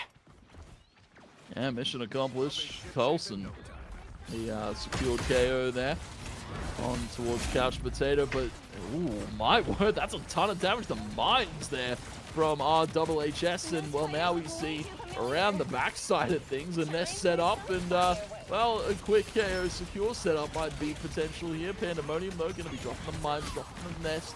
They're getting all that bonus HP. The Cyclops up in air, using that repulsion to get up and out of harm's way, but it's Couch Potato and it's Love 36 as they'll chase down these KOs and they'll storm VLC out of the mission vehicle, the mission area once again. And now we can see VNC start to run this clock a little bit too thin. Yeah, it's getting dangerously close here, Tony. You know, we've only got a minute and a half just over to spare here for VNC, and they've had an environmental KO somewhere. Brainiac Bounce coming out as well. Going to be trying to force them back to spawn here, so my goodness, they'll be able to escape in a interesting angle there. I don't think I've ever seen that mini staircase be used. Well, you don't see people go to that part of the map often, Tony, but they get away from it. Ruby Rage coming out as well. From afar, not going to allow them to engage as Love 36 sends them packing into Heartbreak. Yeah, and I have to say, Love 36, this is an aggressive position at play with the Rogue there. Raging Royal Flush going to be brought out to play here. Jesus, have that one available. Got a Thunder coming through here, but no KO is quite secured just yet. Both teams are able to stabilize off of those. And Raging Royal Flush now being brought to play. They're going to be using the It's Jeff as well. Swallows up and spit on top of the team and in towards the Spiral Spit, and all of the damage, explosion coming through. Squiddy using that It's Jeff so aggressively there, and it just pays off. BNC Wildcats don't know what hit them. Yeah, they have no idea what's hit them onto this one, Tone. Freedom Charge going to be coming up as well, just to try and stall things out long enough for their team to deal with it. Spider Sweep will come through from Pandemonium up front as well, however. Bringing out the Arachnomines there. We're going to be able to sweep through. Proteus now on deck, and we'll be trying to stop them, but they're being shut out here. HHS now have player advantage and are looking to further that. Captain Ormac go down. No more got a Thunder, got a Blunder on this one, and everyone else are looking to follow down here, Tony. Seraphim Shield only yielding a few extra seconds for Americas there as it's down for the double KO now for Pandemonium, and they're looking to do exactly that and then some onto the rest of the team here. But Coulson is still stalling it out in OT. They need a portal, Tony, but they just don't have it. They just don't have the portal. Coulson's doing his best to try to jump around, just touch one at a moment. One hop after the other will finally get shut down, and they don't have portal time, Matt. And it will be RHHS with a 3-0 full spawn hold here on Central Park. They don't allow a single cap from VNC. Well, that's a 3-0 on the map. That's a 3-0 in this best of 5. That it will be, Tony. A 3-0 in the grand final here for Division 2. Love 36 taking away the MVP on our final map in our best of 5 endeavor here. So, congratulations to RHHS for taking away first place in Division 2. And congratulations to VNC for taking away a second as well, Tony. Going to be a big shout out to both of these teams. They absolutely crushed it. So, great job throughout the competition here in Term 2. So, without further ado, Tony, that is going to be back to me and you. And what a match, what a series we just witnessed there. Yeah, really, really competitive one out of RHHS and VNC. There was moments where VNC could have flipped the script, and especially on Spider Island. That feels like the longest Spider Island I've seen in a while. I believe like 25 minutes. That one went the full distance there. And VNC, there was moments where they almost brought it across the line. They almost stopped RHHS, but again, RHHS, just that winning form, that winning mentality. They dug deep there to get the full 3 cap on Spider Island, and then they steamrolled through to the next map with just utter confidence there, and just nothing VNC could do when RHHS were moving like that. Yeah, they were just stuck in their tracks there. Didn't know how to take it to them any further. And it will be done and dusted from there. But for now, everybody, we're going to be moving on to our Division 1 games here. We'll be moving on to our third place matchup first, followed by the grand final. So we'll see you on the other side of this break here with our third place matchup. Don't go anywhere. We'll be back before you know it.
Welcome back, everybody, to AEL High School Competition Term 2. Marble Rivals here with Mattse and TwoTapTony. It's time to jump into our third place matchup, Tony, for Division 1 here between Phoenix Black and SCSC Neil Pheasants, Tony. And how you feeling about this one? This should be an exciting one. I feel like we've seen these two go toe to toe, and well, it's always a close one. You know, Phoenix Black a very competitive team, and the same with SCSC. So, yeah, this should be an exciting matchup here, especially in a best of 5. Right, we get to see a little bit more from these teams compared to best of 3s, where you know sometimes it's a 2-0 stomp, sometimes it's 2-1, and we're like we get left with wanting a little bit more. You know.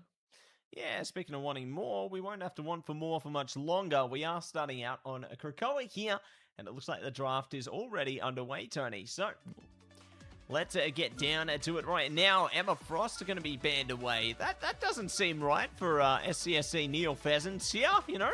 Yeah. I thought they were playing on the words there with the Emma Frost ult there. Out of character from them. Yeah, how could they?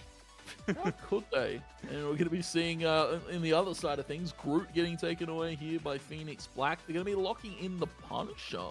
Really wanting to give that one a go, it would seem here. Box eager to let some judgment fall upon SCSC. Yeah, Judge, Jury, Executioner there coming out. The Devil Dino coming out as well here. Hasn't seen as much value as the season prior there with the Buddy Barrier, and more having a bit more nerfed their potential, so not going to be able to pop it basically off cooldown as often. Magic actually going to be banned out as well, so one of our melee-based duelists, see you later. Cyclops as well, goodbye. So, what's the next protect? Phoenix Black locking in the Invis here. In the boundary, certainly going to be put to great use here, Tone. I'm keen to see how the invisible boundary does a fare. But speaking of fare, we will fare towards another protect for SCSC. Yeah, what do they decide to protect? Maybe, Moon Knight. Yeah, for Chair Knight, it would seem, wanting to keep that that one online and at their disposal here. Of course, a lot of things that still could be banned away. Unfortunately, Cyclops is... fortunately for SCSC, Cyclops is already banned, so they don't have to waste a ban on that one. They're going to be taking away Star-Lord, which is not a bad shout. Yeah, at least they've got that to look forward to. You know, they can take advantage of that hero then. Pick your hero. And, look to see what other compositions they may yet play into here, Tone.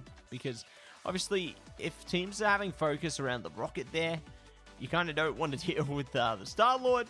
And one and the same, they are going to be zoning out the Iron Fist there. So, most likely targeted towards Carpet Tunnel, considering we saw that player hovering that for the longest time there. So, interesting to see how that's all going to go. But what else is interesting is the fact that they have the Psylocke locked in. One thing I can think of immediately that they could look to do to try and counter that out is just simply play Daredevil. That's like the first thing I think of, right? When you see a Psylocke on the opposing side. 30 seconds before you attack. Yeah, it's always a prominent pick here, at least in the high school competition, right? We've seen some good Psylocke so far here. And, well, Frog King, of course, could probably be one of those good Psylocke players going into this series. Phoenix Black, of course, going to be an interesting composition. Triple strategist, of course, with the fact that Gambit's up, they may as well run it. And, well, Koji would be solid vanguard here. Chair Knight just patting his dino here as they as SCSC would spawn. Yeah, you know, love a bit of friendliness in the spawn point there. So it's kind of similar to Jeff and Emma Frost, you know, seeing a bit of love in that regard as well. So good to see that. But for now, everybody, we are going to be getting down to business. The turret's out from Box, and they are ready to box them in. We'll see how things go. As they will be locking down early into the phase here. They are going to be looking to wait things out in the beginning. So, shots already coming out from the Frog King here, leaping into action, and SCSC will gain early traction. So, good job from them to get the early capture over the mission area. Now, looking to see if they can box them out further. Koji in a bit of trouble, though. But they don't fret. They will take advantage of the Punisher there and will be able to set sights towards winning a fight. And really able to control that point, Frog King. going to be backed up by the rest of his team. Great kidnap there as well from Carpet Tunnel. SCSC controlling the point early, while Stressed does make Phoenix Black's backline here stressed a little bit. Matt will be able to fly around here with the Angela. And look for a potential kidnap or two. You can see Burr Box in the background there. SCSC, slow percentage crawl here. And for Phoenix Black, though, they need to group up and reevaluate their next plan of attack here. Yeah, reevaluate exactly how they want to tackle it, Zone, and we'll see how they will lock into it. It's Chair Night now. Looks to rain down a bit of punishment in the front side of things. The moon coming down as well. Revive, good for it, but all they can do with it is just zone them out of the area for a second before they look to re-engage accordingly. And they are going to be looking to do just that. Do keep in mind, though, Tony, Mr. Landlord has the seer, and they are bringing it up as soon as that Eternal Bond comes down. But here's the judge, jury, executioner! The judge, jury, the executioner, trying to find some execution, some quick KOs potentially to come through. But they're all hiding here from SCSC. It is going to be Enid and JB Mells finding some quick KOs. And point goes back to Phoenix Black for a little bit here. So percentage now going to go their favor. And for SCSC, you know, they'll take 75, 76. And they'll look to group back up here. Burr Box, though, with the hunt down. And the help of I Love Cold Sober. A nice little KO secured there onto Overcooked Bird. SCSC, they're going to have to group up here, Matt, and they're trying to take up on the high ground of all places. Yeah, trying to take up on the high ground here. Rise up, and it looks like they're swinging the racket into the Codifly there. Frog King are forced back. Ooh, almost locking down the KO. Not going to be able to get it yet. Devil Beast Rampage coming out from Carpet Tunnel. They roll up the carpet and will be able to get some traction there. So good to get some KOs through and re-engage onto the mission area, Tony. And they're now back on track. On track to claiming that mission percentage here. And for SCSC, they're going to have to be on guard here. Koji with a quick KO secure, but Koji's a little bit too deep. They're going to be bit down by the Dino. We're going to see Ice Hearts come out here effectively from Overcooked Bird, topping everybody up with the help of that strategist. And, well, OT ticks here. Phoenix Black are going to have to use some ultimates, and we'll see the first one pop. It's JB Mells here with the White Fox. Try and hold on down this point. Yeah, doing the best they can to hold firmly onto it. Camille Unleashed ran its course there, but still got more to bring. A Meteor up top. Oh, it's popped. Goes the Weasel. And they will be on to the next point of the fight here. Doing the best they can to force them away. OT Timer running its course. Enid can't get on point. And it will be the first capture point done and dusted, Tony. Krakoa already heating up here as the carousel is captured. And we move on to the next objective, the Grove. Grove going to be our next point of contention here. And well played there for SCSC, just controlling point. Even when they lost it, they were able to bounce back in a big way. And now for Phoenix Black, having to experiment a little bit here with their composition. Going to be going 2-2 and then the 1 duelist here. Burr Box going to be keeping that Punisher in play. For SCSC, though, they're going to be experimenting a little bit as well. We're going to be seeing Chair Knight no more. Overcooked Bird staying on that Luna. And of course, as well, we have to allude to Mr. Landlord being on the rocket. Yeah, looking to do what they can with that one. They do have the CYA available as well. Again, you know, I think there's going to be a lot that they can do with that one, Tony. And they do have the Heaven's Retribution as well from Stress Shrub there. So there's a lot that SCSC can commit to this fight in order to try and take control here. We'll see how things go. As they are going to look to slowly but certainly carve their way forward towards the mission area here. You know, they've got the BRB at the ready. Stress Shrub is ready to go. Already focused up on a Burr Box there, Tony. They're trying to box them down, box them in before the mission area unlocks here. Here's that Proteus, and here we go. Here we go. Some KOs going to SCSC. Going to be chomping down with that Devil Dino. Stress Shrub as well getting involved, getting in the swing of things.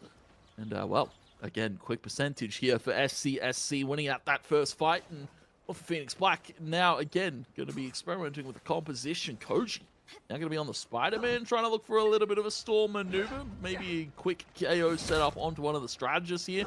Phoenix Black, they're going to have to move effectively here. They're going to have to move smoothly there and see what else that they can do, Tone, as they have a Koji there on the Spidey. Swinging and slinging away, but not going to be able to get much from it today as CYA comes up. Rage Royal Flush in response as well, and it's going to be the final judgment here. Trying their best to burn through. They find success. The dance floor coming out as well now. They need to pop through it, but they aren't able to scoop up that KO there. Their teammates not going to be able to support the endeavor. Fidelbe's Rampage will come out, though, to try and stampede their way forward, and they are focused up on these strategists, and they are absolutely crashing them down. So they're going to be able to go to town on this one, Tony. SCSC focused up and locked in. Locked in, pretty effective here.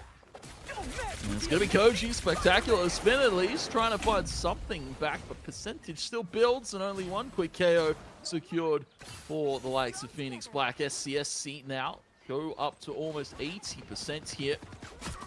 And, well, they're trying to find Burbo Box there. Frog King going for a little bit of fishing here, that new mini game that's in the client right now for Marvel Rivals. Check that out. Yeah, it's a fun one here. I haven't caught any legendary fish yet. I'm only getting the uncommons, but hopefully I can fish something up soon. I think you know how to handle a fishing rod well, Tony. You're going to be able to get a legendary before you know it. But we'll see how things go into the next portion here, as Tony is a legendary angler, and we are going to see a legendary KOers on to the mission area right now. As they are getting closer and closer into OT, Phoenix Black are ready to try and backcap them here, but they're finally going to be found. So the OT time may yet run its course, Tony, as they will succeed there. SCSC, good for it. Popping the Heaven Falls at the end. Love to see a bit of Heaven's Retribution, but it's all going to be good and well into our first map in domination. So SCSC, well done, well played. They get the job done to start the series strong. They get to start the series in a winning spot here, and MVP deserved like carpet tunnel. That was a great Devil Dino there on the at least that first point as well, just controlling space, a little kidnap here or there. And, well, SCSC, again, coming out to a hot start. Unfortunately, they're Phoenix Black going to have to think a little bit harder about how they want to play these future maps out here. But for SCSC, getting that 1-0 to their board means a little bit of confidence. And, well, maybe we'll see that be to their boon here going into the next few. Yeah, I think it could be, you know, to their boon coming in to the ones upcoming here. Because bear in mind, everybody, this one's going to be a best of 5, so there is still further chances at redemption for Phoenix Black to try and crack into this one. And all the same, you know, SCSC still have a path ahead of them. So very interested to see how it's all going to play out once we do get into our second map in contention here. Looks like we do have the selection for our convoy map selected to be Spider Island. Oh my goodness. I don't know if it's going to be like the first Spider Islands we saw, Tony, but they've certainly set the bar high from Division 2, haven't they?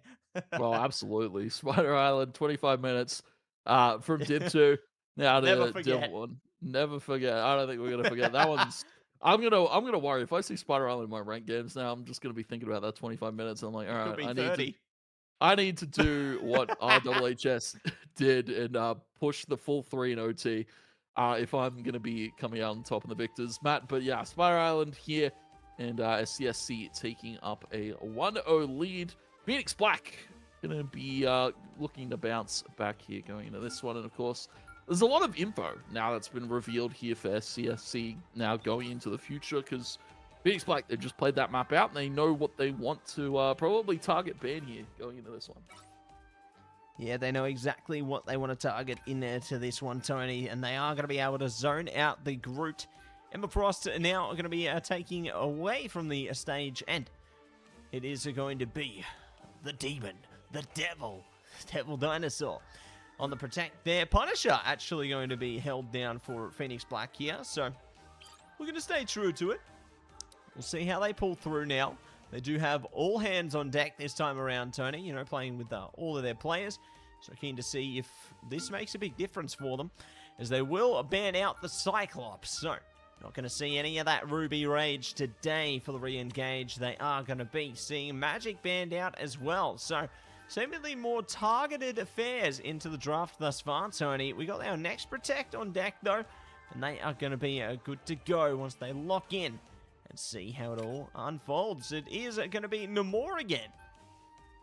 Yeah, Namor seems to be, or STSC, they really like to play that one. I believe that's for Chair Knight, who has been showing a ton of Namor recently. We're going to be seeing Invis save here by Phoenix Black, so don't mind that one. Going to be probably giving that one over to Enid Sinclair, and they're going to be banning Angela. I don't have to deal with it this time. Can you blame them? On a map like this one, Tony, you cannot blame them at all. Environmental KOs to be wary, because Angela is one to farm up on a map like this one. But speaking of farming, we aren't seeing any Star-Lord farming this time, and they are considering their options. My goodness. I feel like we've gone back in time a little bit with Phoenix Black's composition right now, Tony. You know, I feel like we've gone back to Season 0. Not quite Season 0, but, you know, we've gone back a little bit down the time stream there, seeing Hawkeye and Hela as your staple duelists. I feel nostalgic. Yeah, it's been a while since we've seen Hela Namor, and, well, it's going to be Hawkeye in the mix too. Yeah. Bird Box. Yeah, this is Hitscan City. Hunter's Sight. Time to say goodnight. We love Hawkeye, Tony. We've seen it all tonight, you know, today. We've seen the Mr. Fantastic, seen Hawkeye, seen Hela, seen everything. So keen to see. Yeah, Torch. What's next? Scarlet? Scarlet, yeah. What do you want to see, Tony? Am I weird for saying I want to see dual pool? Ooh. No. I'd love to see that. I haven't seen dual pool in a little bit, so I wouldn't mind seeing a little bit of dual pool. We've seen strap pool already. Haven't seen van pool yet, unfortunately, but maybe that one will come, because van pool's still pretty good at the current moment, right? You know, meta hit the nerves a little bit, but van pool still feels like not too bad to play as a frontline character. Yeah, and I think in combination with one of our dive vanguards there's still going to be a lot of great use case out of it. You know, I think that they can definitely take advantage of that hero and make grand use out of the ponage bound and everything there beyond. So, certainly going to be a good use case there, and keen to see if teams unveil it here today or even another day. But for now, they're looking to lock it down in the early phase here. Mr. Landlord coming out on top there. Will be able to shut down Koji. Overcooked to Bird, though. We are traded back by Burbo Box. So great to get the KOs in the neutral. This is where Hawkeye really shines here. You know, scouting him out, finding those KOs in the neutral there, and it will be able to get the shutdown accordingly. So not going to see a Frog King leaping in the back line anymore. No, unfortunately not. There's some great patience there. That's what you want to see from your Hawkeye, right? Just some good patience.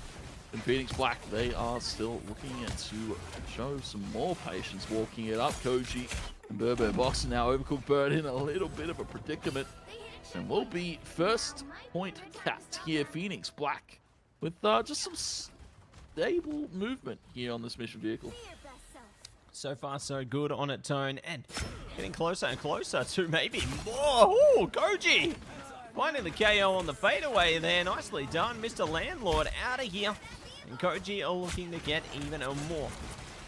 You see the Soul Drain used as well. Not going to be able to lock them down for too long, however. Getting pretty close to having the Goddess of Death available, though. But the problem is the enemy team's playing Doctor Strange right now. So they can just use the Seraphim Shield, then float up and just absolutely zone that ult out. So, keen to see how they adapt around it, if they can adapt around it, or how they approach it, because Phoenix Black right now are finding KO for KO and really just layering down the defenders right now, Tony. Yeah, really slowly staggering out these defenders here. Koji Not even going to be blocked by the strange. Oh, Mr. Landlord getting out, though. Just Shrub able to help his teammates out. Meteor flies by the wayside by JB Mells.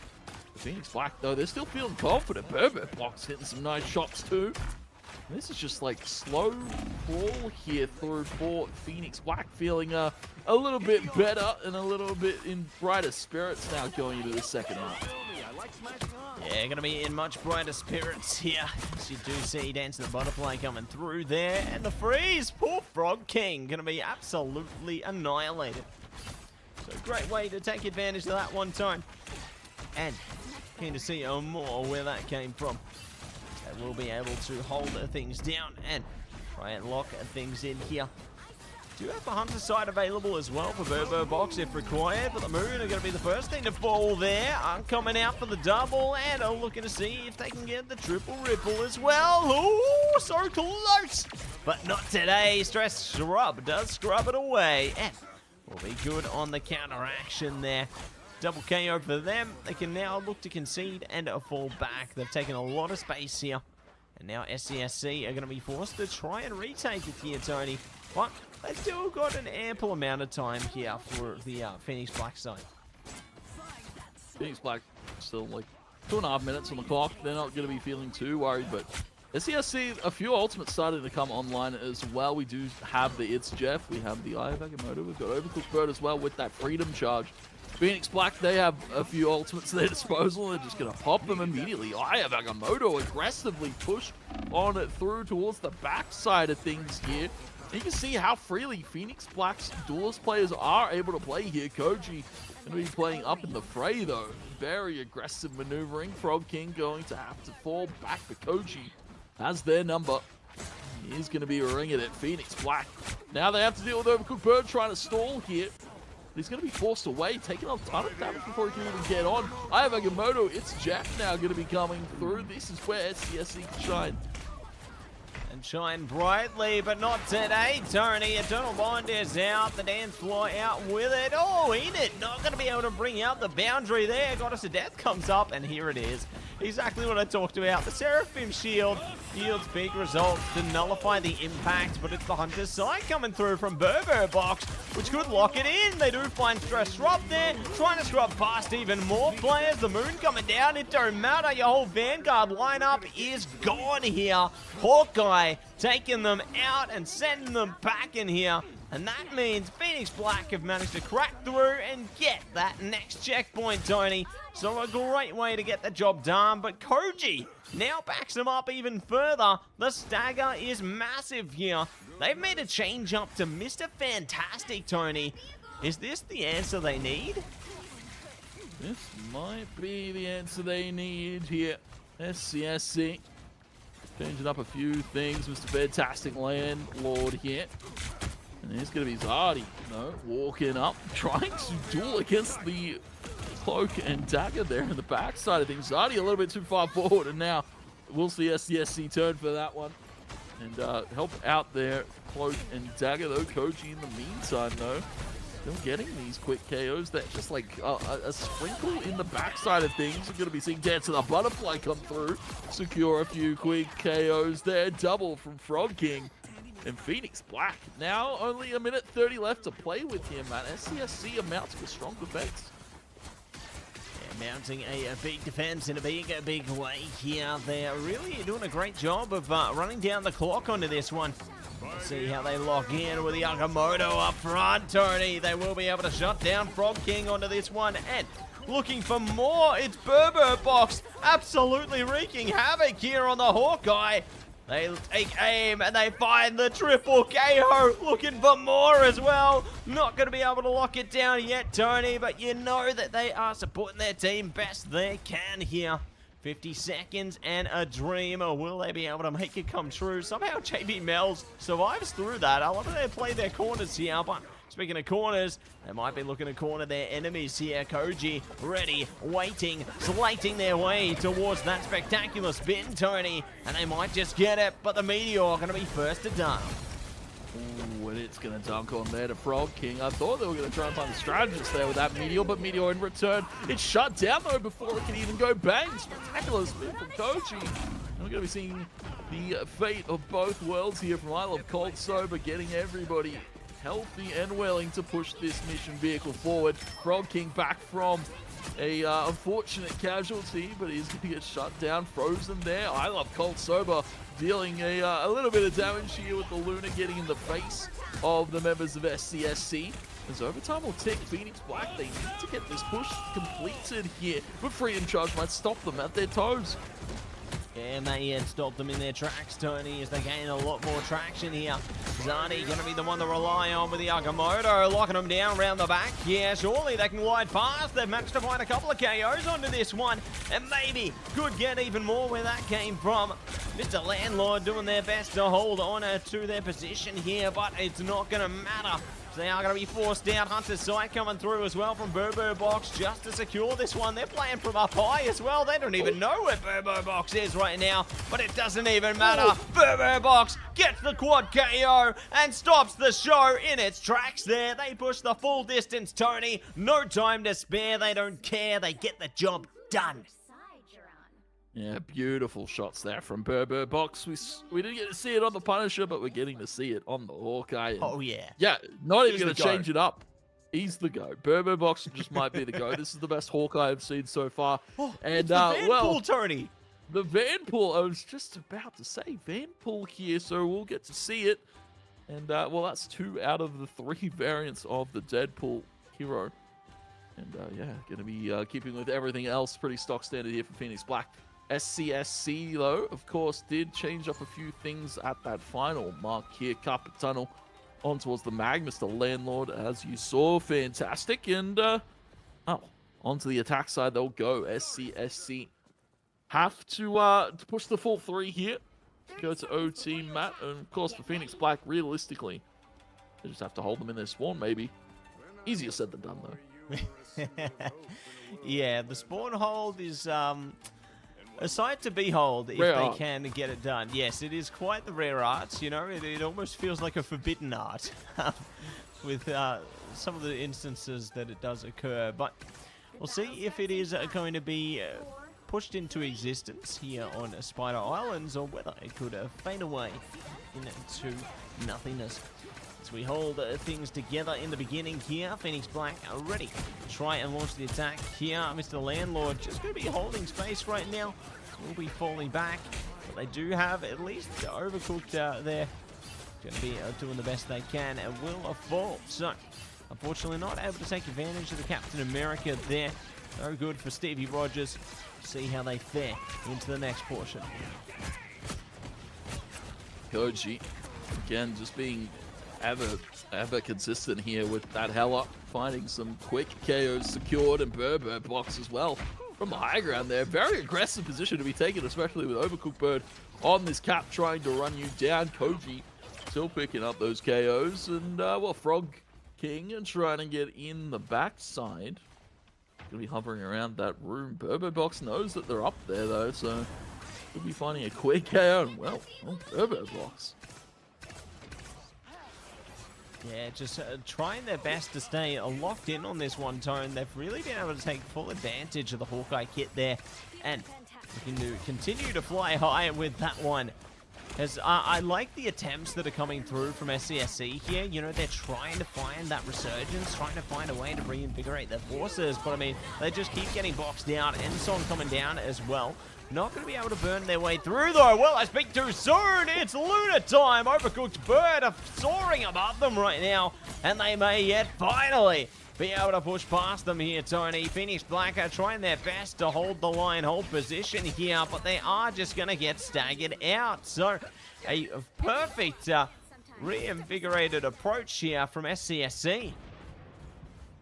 A perfect approach here, going to be netting them some success. SCSC continue now to move forward there on the mission vehicle. Phoenix Black, though, they do have time to stall here.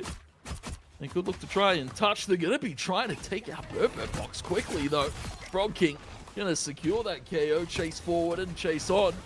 JB Mel's, though, at least able to get on towards the mission vehicle and touch and stall for a little bit here. And for SCSC now, they have to bunker down. They have to deal with these Vanguards who are walking forward and walking all over them. Yeah, walking all over them, and it will be shoved away there. So, JB Mills ready to spell trouble for their enemies here. Does have the Meteor available if they need it. Zardi in a bit of trouble as well. Getting closer to the Devil Beast Rampage though, but Boombox is on the roof. They're ready to wreak havoc here. I've got the Hunter side again, Tony. I'm ready to see what they can do with it here. They are prepared for battle, but I think Stress Shrub could be their undoing. We'll see how the Cutterfly goes, though. I love Cold Sober. Still going to hold on. Edith not so lucky, though, but it is the Eternal Bond coming out. Meteor over the top as well, trying to shut it down. Boom! They succeed, Tony! The back-to-back Meteor there. It's JB Mills slamming one down too. And SCSC now are on the back pedal once again, just when you thought they had some momentum with their own Meteor. Carpet Tunnel now in a little bit of a world of hurt. The Devil Beast Rampage coming through here from Zardi as well, dealing a ton of damage. Landlord going to be going into the end song just to try and stay healthy, but will be run down now. It is going to be I Love Cold Sober here with the Luna, just trying to amplify the damage. Box up on an interesting high ground angle there. Stress Shrub now trying to get out here with the Spider-Man. Does have the spin available. Oh my word, Box can see a whole lot from up here. And they don't even know it, but they might know it in a second. Spectacular spin running its course there, but they're setting sail. Box never fails there. Will fall down to Overcooked Bird though, and we're going to see if they can swerve through even more, Tony. The OT timer primed up, ready for action here. They're getting more traction over it, and they might yet succeed. They are going to have a portal over the top there. Hunter Sight coming online as well. They do take down Stress Shrub, and not going to be able to scrub past and hold on to the mission vehicle. It's going to be game set and done and dusted. So Phoenix Black, they managed to have a full resurgence on that one. Will crack in with a map of their own, Tone. Yeah, they're feeling a lot. You're reinvigorated after an unfortunate first map loss there. Phoenix Black, it's I Love Cold Sober with the MVP with that Formula R costume looking perfect there in the Lunar Snow. Love to see it. And love to see it. Phoenix Black coming back in a big way. And Matt, I wasn't expecting Hawkeye here, but Box 23 final hits there. A ton of eliminations for Box. Some quick KOs coming through with that Hawkeye. And, well, for SCSC, it might be ban-worthy territory going into these next few. Hawkeye's just that guy, Tony. Just that guy. And keen to see how they will be able to, make use of that into the rest of the maps if they choose to. We'll see how things go as our teams prepare themselves for our third map on Convergence. They're going to have to make a decision as to where they want to go first, though, Tony. I think word on the street is it's Kunlun. We're going to Heart of Heaven. I love to see a bit of Heart of Heaven because we don't see it much anymore. So it's kind of like, you know, seeing an old friend after a long time every time we go to this map. Yeah, you dap her mom, you go, how you been, bud? How are things? doing? How's the wife? How's the kids? But yeah, look, Kunlun's a fun one.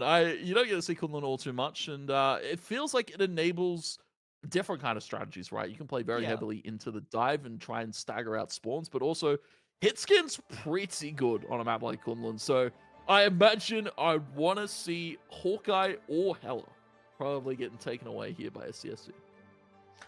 We'll see which one might stay or go. Angela going to be the first to go from Phoenix Black here. So it makes a lot of sense considering the amount of open space that's available on Heart of Heaven here. And Hawkeye being taken away makes even more sense considering what Box was able to do with that on Spider Island. They brought it back in a huge way. They played the off angles there, strangled in a ton of KOs, and just shut down the strat line. It was so difficult for SCSC to do much of anything. But we already see a change up into the draft. We have Moon Knight on the Protect there. Emma Frost as well, Tony. So this is already interesting to see, considering we haven't seen Emma break through yet. But now it's here. And that's going to be a fun one, I believe, for Koji. I remember, if I'm correct, Koji does play a little bit of Emma here. Groot going to be taken away. That's a little bit of a hard one, I guess, for Emma's to deal with. You can charge up pretty quickly off of Groot, though. But, yeah, those Groot walls are just hard to break. So, better off to take it away than to have to deal with it. Magic ban here, because they don't want to have to deal with the magic play here from Phoenix Black. And again, Gambit getting let through for SCSC. We'll see what they do with it. Yeah, we'll see how they go.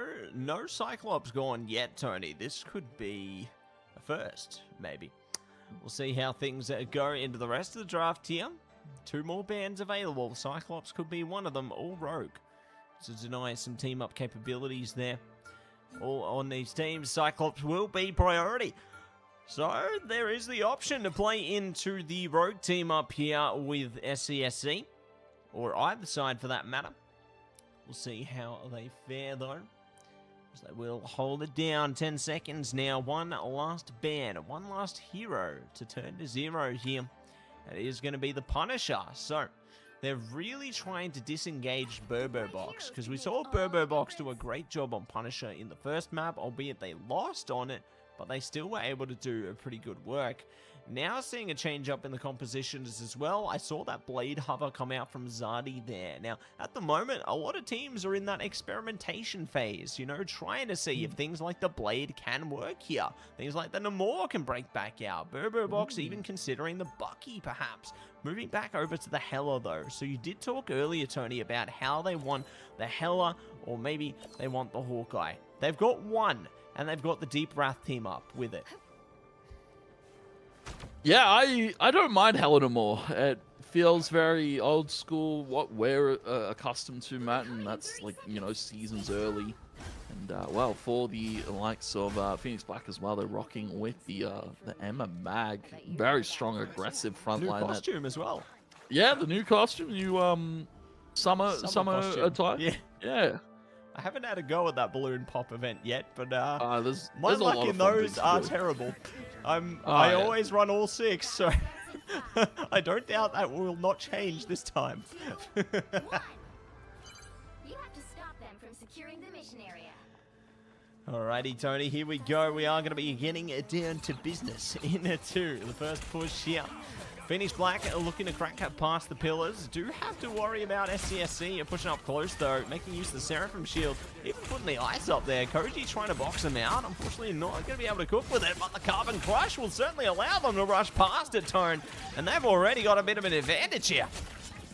Yeah, Phoenix Black storming ahead here, and it's going to be without that hero in mind. It's just going to be Burbobox here on the Hela this time, and Zadi, of course, to help them out. Koji securing that KO, and wow, that is a quick way to capture that first point and break through here on Convergence now to the convoy section. And ooh, Gambit trying to slip through. Overcooked Bird's trying to get sneaky with it, so Stress Shrub, they're trying to get behind them, Matt. I don't know how successful it's going to be, though. The Soul Drain coming through, and they bring the pain with it, and Burbobox is locked in. They've been on the AIM training today, Tony. You can tell, as they are spelling great trouble for all of their enemies right now. So, going to be very happy with that outcome there, Tony. And it's going to allow Phoenix Black to fly high like a phoenix right now. Yeah, they're flying high and not stopping here. No Phoenix in sight, but still just dealing a ton of work here to SCSC. Carpet Tunnel, though, has swapped over to All Reliable. The Iron Fist comes out, and Zadi gets taken out, but that mission vehicle's pushing, Matt. And, well, for the likes of SCSC, they're going to have to regather their forces, regather their thoughts to try and stop this one from moving. Yeah, stop them from moving with the moon now coming down to haunt them. It will be Carpet Tunnel first to fall there on the Iron Fist, and more to follow. Mr. Landlord going down, brings Carpet Tunnel back, but the rest of their forces unfortunately don't have the same energy. Triple KO coming down from Zadi to close that section out, and with a great haste, they lay waste to the defenses and get past that checkpoint. Yeah, they just breeze by the checkpoint in 5 minutes 40. This is some very impressive Kunlun placement here from the likes of Phoenix Black, and you can just see how aggressively they're playing. Of course, Zadi just walking forward with the squids, has the help of the entire front line, and well, Koji's going to be kicked back into SCSC's backline. And here's going to be, though, Horde of Proteus securing some quick KOs there, but unfortunately Zadi going to be a little bit too far forward. Burbobox just trying to find Carpet Tunnel meditating in the roof. And well, it still pushes forward. Mission vehicle, the turtle. He's going to be strutting his stuff, Matt. Yeah, going to be strutting their stuff, having a good old time, Tony. But a Burbo Box going to be having a great time as they're finding KO for KO. Looking for angles here. Sonic Seduction coming out. They've caught a couple in their raise there. We're going to make a couple of plays off this one. Not going to be able to follow up, though. Ooh, Carbon Crush. Not catching them.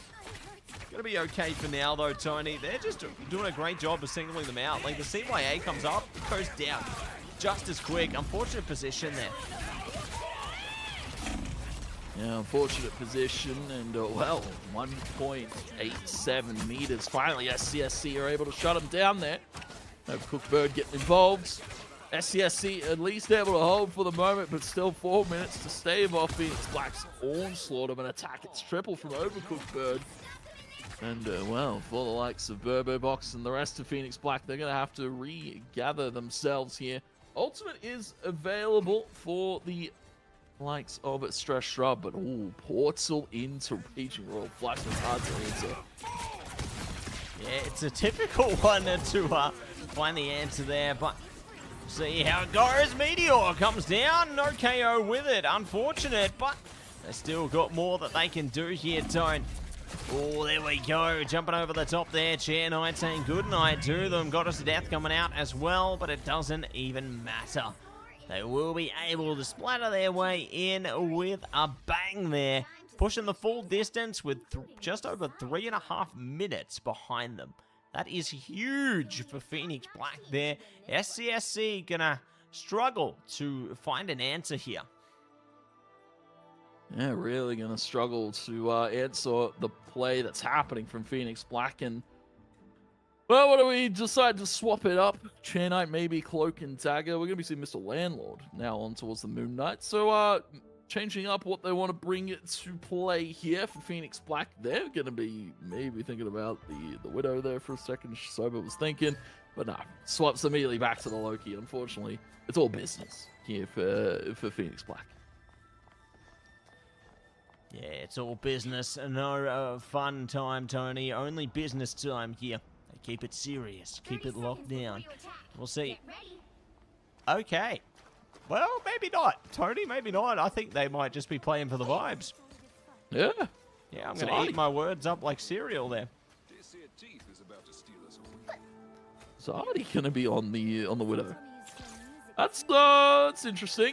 Don't get to see that all too much, and well, going to be setting up a defense here. Mine's going to be put in play by JB Mells. Well, SCSC. I'm going to have to be careful walking out of spawn here because Zardy's posted. Looking for some shots potentially. I think they're going to be able to hit him too, Tony. They're landing the webs there, locking them in place a little bit.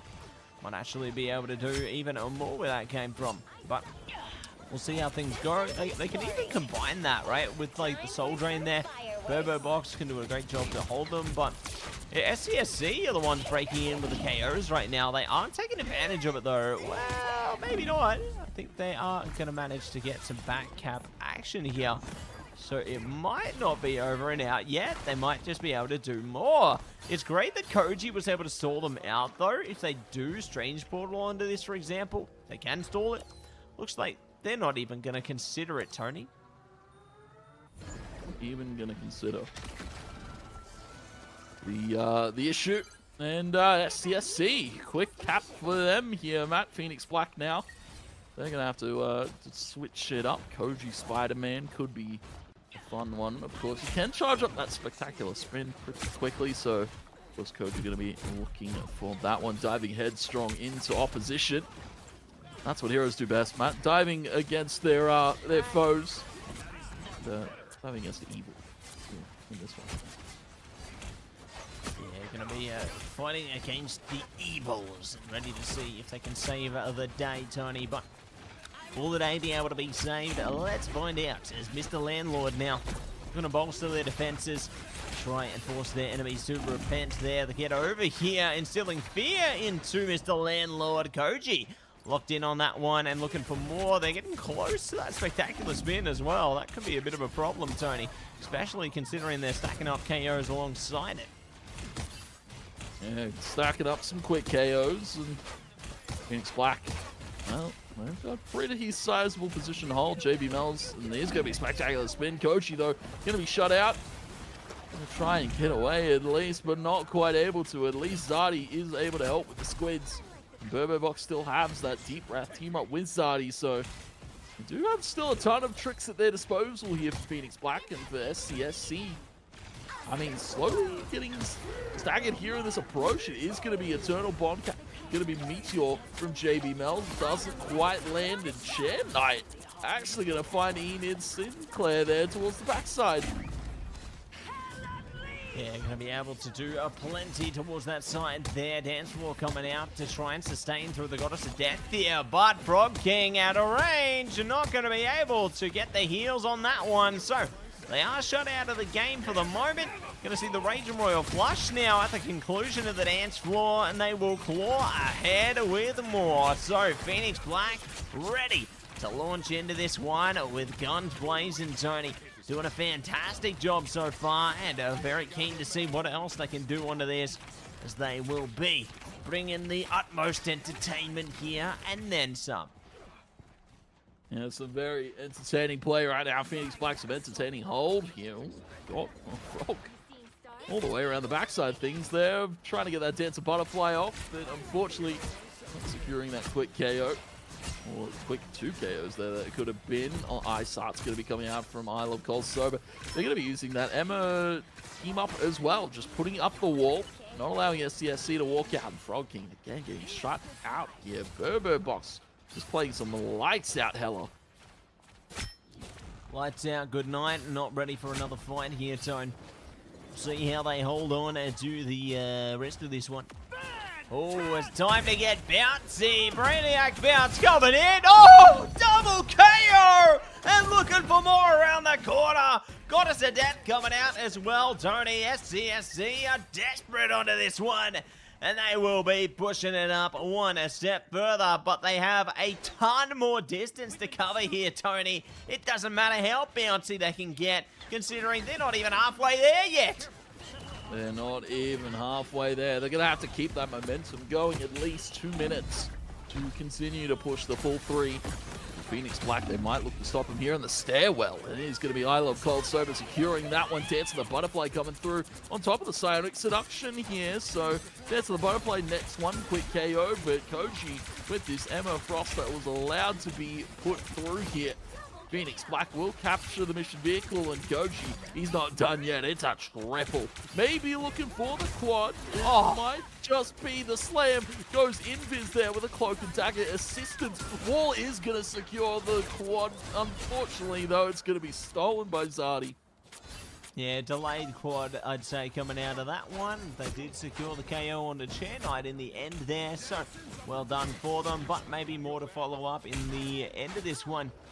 Just over a minute to go now for SCSC. They've got a good amount of ults built up. The Meteor, the Eternal Bond, and the Dance Floor are going to be critical coming into potential final fight territory here. But I mean, Phoenix Black, they can match them, even exceed them. They have 5 ults to play with here, and SCSC are going first.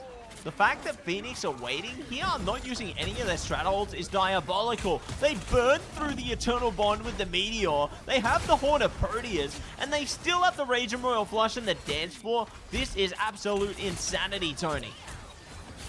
Absolute anarchy. Triple from Zardy as the Spears just doing punishment. Answering now onto SCSC. They can't even walk out of their spawn because they're getting stopped at the gates here.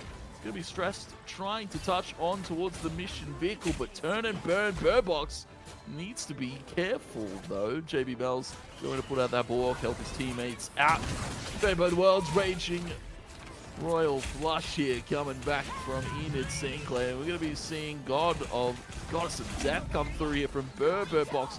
Portal was back on. Meteor's going to be potentially held here. Trying to slam, but it hits the roof. Unfortunately, not going to quite get the value out of that mag ult. And now they're trying to get on still here. SCSC fighting for dear life. Aya Bagamoto comes out to try and stall, but they're just going to be stunned and delayed. Mr. Landlord can't do it, and nobody can do it from SCSC. Phoenix Black will lock them down at 1. And 3-1, they'll take home the heart of Kunlun, Matt. Oh my goodness, they will be able to turn it around and take the lead into this series, Tony. So they are on series point right now, one away from potentially taking away third place onto this one. SCSC in a bit of trouble here. Sadi will be able to take away the MVP on the Namor, of all things. Can you believe it, Tone? Wow. Wow, indeed. Well done and well played to them and theirs, and my goodness, like a lot of final hits across the top contenders there in their duelists. Koji on the Emma Frost doing big work for their team onto that one. Koji playing the Emma Frost like a little bit of a beefier duelist in that terms of that. Koji just running them down with the full charge that Emma allows them, and well, Zadi and Burbo Box throwing it back to a classic, man. Helena Moore. It's so hard to deal with. Seriously. Like, it had more power in the past, but now it has less, but it's still something to Gamma contend with. Squids? Yeah. Those undead squids are crazy. Absolutely crazy. But speaking of crazy, it's crazy. We're moving on to our fourth map in contention. We're back to Convoy here on Araco, Tony.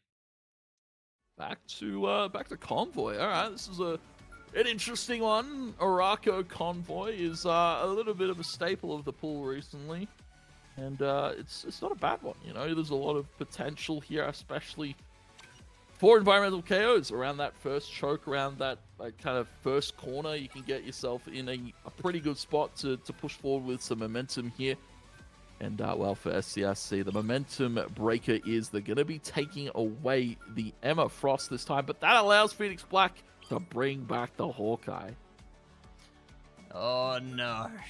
Oh, no. Anything but that, Tony. But it is going to be Hawkeye on line here. And Cyclops offline alongside the Hela. So, we'll see how things go.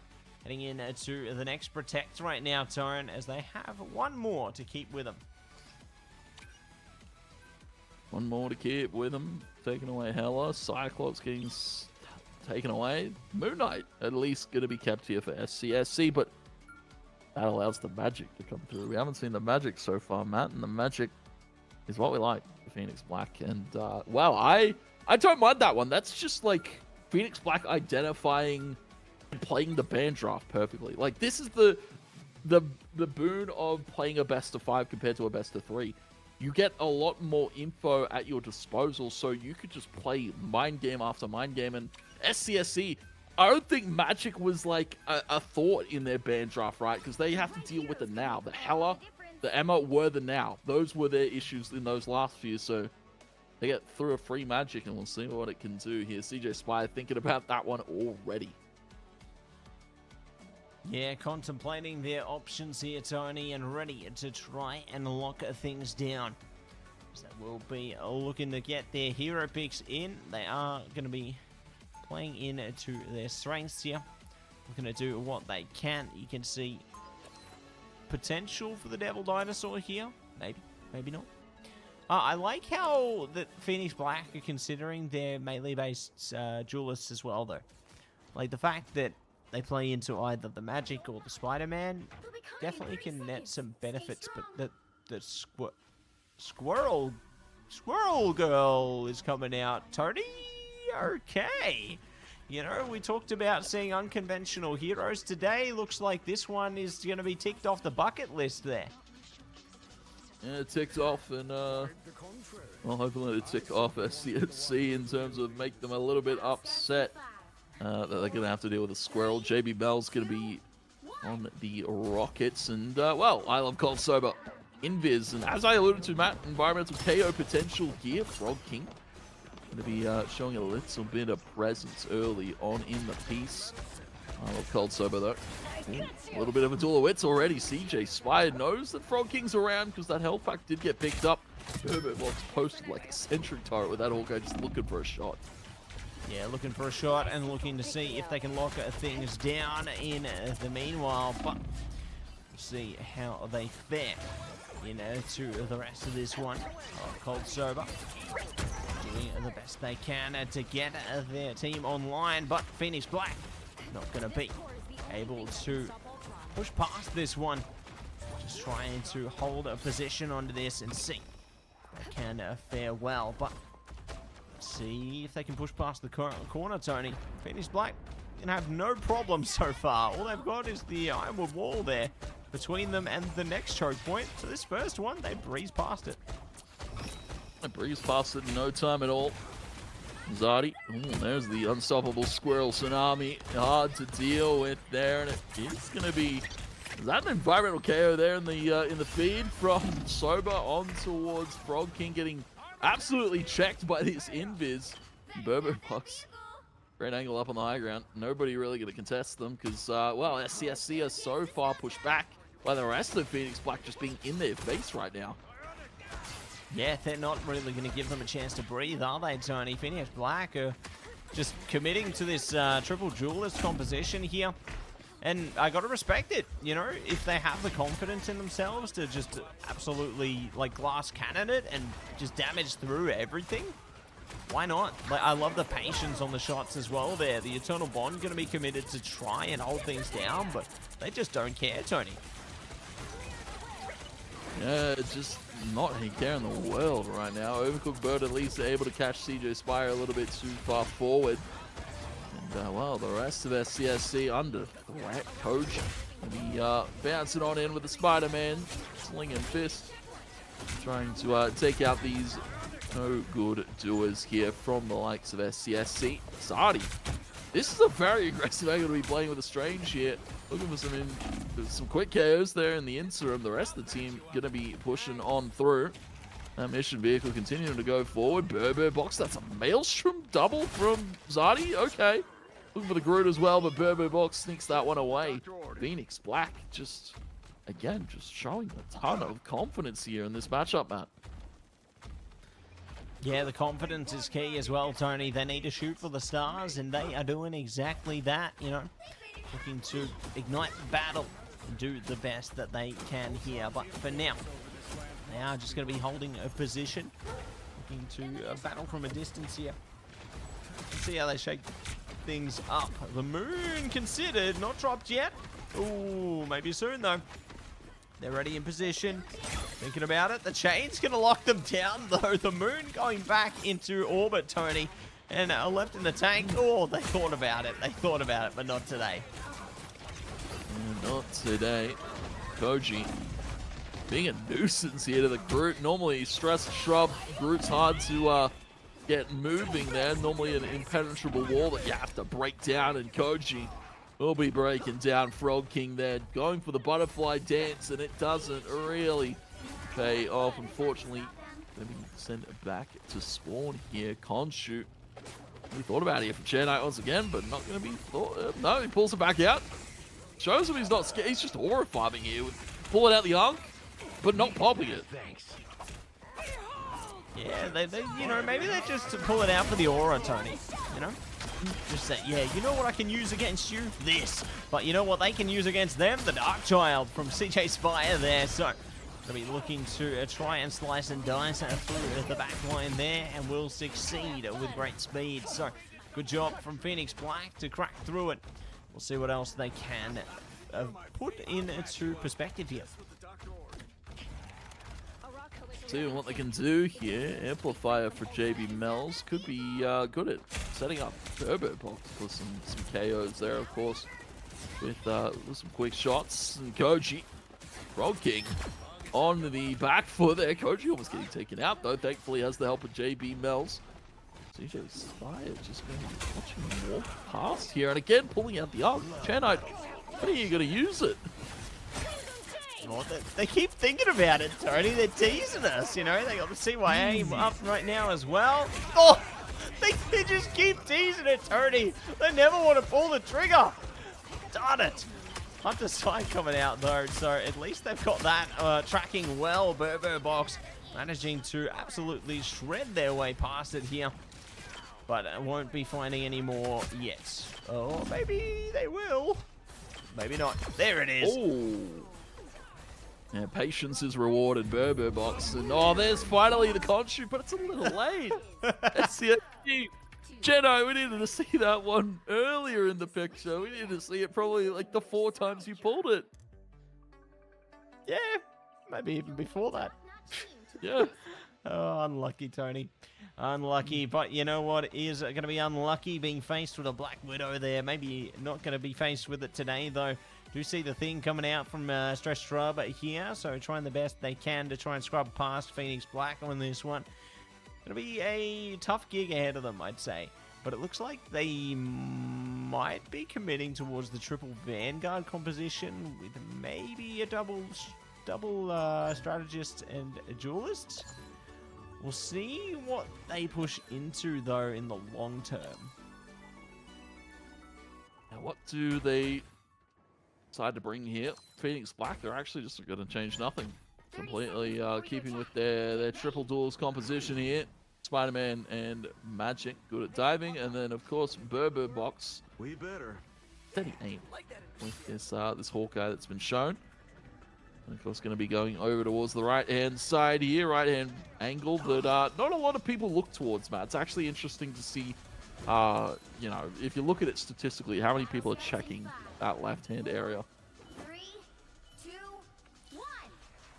Yeah, we'll see how many people are going to be checking there. Portal coming up, Tony. Oh! Oh! Oh! Oh my! Oh, the BRB brings it back at least. Yeah. Maybe playing mind games out of that one, Tony. I don't know what happened to Koji there, but I'm sure they're not going to be very happy with their teammate after that one. Oh my goodness. Maybe that was part of the plan. Maybe they were. So we're gonna have to ask Zadi and Koji what the thought process was there. Maybe they were trying to stagger quick environmental KO, and then Koji kind of just met a fatal demise there. SCSC though, they're trying to at least get out of the point. All shenanigans by the wayside. Zadi gonna be shifting forward. That's a very aggressive maneuver. And well, for Burbo Box, pretty comfortable position here. Nobody really going to be chasing him down. It's interesting, of course, with the composition that SCSC have. They do have that cap that could get on top of Burbo Box pretty quickly. Yeah, should be a good there, Tony, and we'll see how good it's going to be in a second. So they do get the whip out there, Zadi. Good for more. Sia coming up, though, trying to push past this one. Mr. Landlord might be able to get a bit more traction over the mission vehicle, but they're being stalled on the front line there. It's unlucky, but they will be able to push past it with the KOs. So, going to be A-OK for the rest of this one so far, Tone. We'll see what else is going to lay in store, though. We'll see what else can happen. Stress is just he's feeling stressed, man. Kidding. On top of that, Magic so hard to deal with. Overcooked. Oh, all right. We're chasing on to JB Mells. JB Mells needs a little bit of assistance from King. Over towards the Widow, finding a shot there on a CJ. Gonna be walking up here, trying to find some more shots. And oh my word, what a push. I love Cold Sober to take from King off there. BRB will bring it back, but Carpet Tunnel's also fallen by the wayside. Yeah, fallen by the wayside and going to be in a big trouble. Okamoto into the spectacular spin there. They spin KOs into reality. And no Scarlet Witch there to create a reality erasure. So unlucky for SCSC, but they at least have a bit of time to recuperate. A minute and a half just over to go here, Tony. Phoenix Black doing a fantastic job on their defense. Yeah, this is a really good defense here. It started off so strange there. Of course, speaking about the strange and Koji Portal maneuver there. Zadi, though, finding some quick KOs. I love Cold Sober. Trying to push another environmental KO off there, but I don't think Overcooked Bird's having a bar of it. Going to be hiding behind the mission vehicle, trying to push it forward. BRB brings Carpet Tunnel back. But this is such a scrappy maneuver here from SCSC, and Phoenix Black, they thrive in this chaos. Thriving in the chaos and holding their calm through it. See if it is going to be maintained in towards what could be the final stretch here, Tony. As they bypass the minute mark and Burbo Box ignites their spark into the triple. Bullseye for bullseye onto that one, Tony. and they're looking for more where that came from. It's Koji time. They take him straight to Mars there, maybe Jupiter. And it's another shot coming through from Burbo Boxstone. Sending blazing bullets here into the hearts of SCSC. As we'll continue to be posted with this Hawkeye. Another side available here if they want to use it. All Burbo Box under fire here. This is how you deal with the Hawkeye. You just get on top of him with your thing and cap and see what you can do with it. But of course, C going to be coming through Eternal Bond, but Amplifier back in return here. And the Dark Child coming out from CJ the Spire. Everybody on top of this mission vehicle now needs to scatter, run for the hill. The CJ Spire is coming with that Dark Child. Dead to the Butterfly from Frog King, not finding anything because the boundary's in play here for Phoenix Black. Boundaries in play, ready to save the day, Tony, and maybe do more as the KOs are favoring Phoenix Black right now. They're trying to stall it out with Overcooked Bird, but they can only do so much. Spectacular spin, Kraken impact. No! It does not save them. And it will be over and out onto this game, onto this series, Tony. Phoenix Black crack in and taking away third place. GG. Well played. Well played, and the well-deserved MVP for Zadi in that one. Playing that Strange so aggressively. Normally you don't get to see a Strange at that far up and that fighting that many KOs without getting punished. Phoenix Black, props to him, Matt. A reverse sweep here. They lost that first one to SCSC. They dug deep and they started to play the mind games here. And I have to give them credit. It all really came together in the band draft time and time again here, especially on those last two maps. Yeah, they did a great job. They made it work when it mattered there.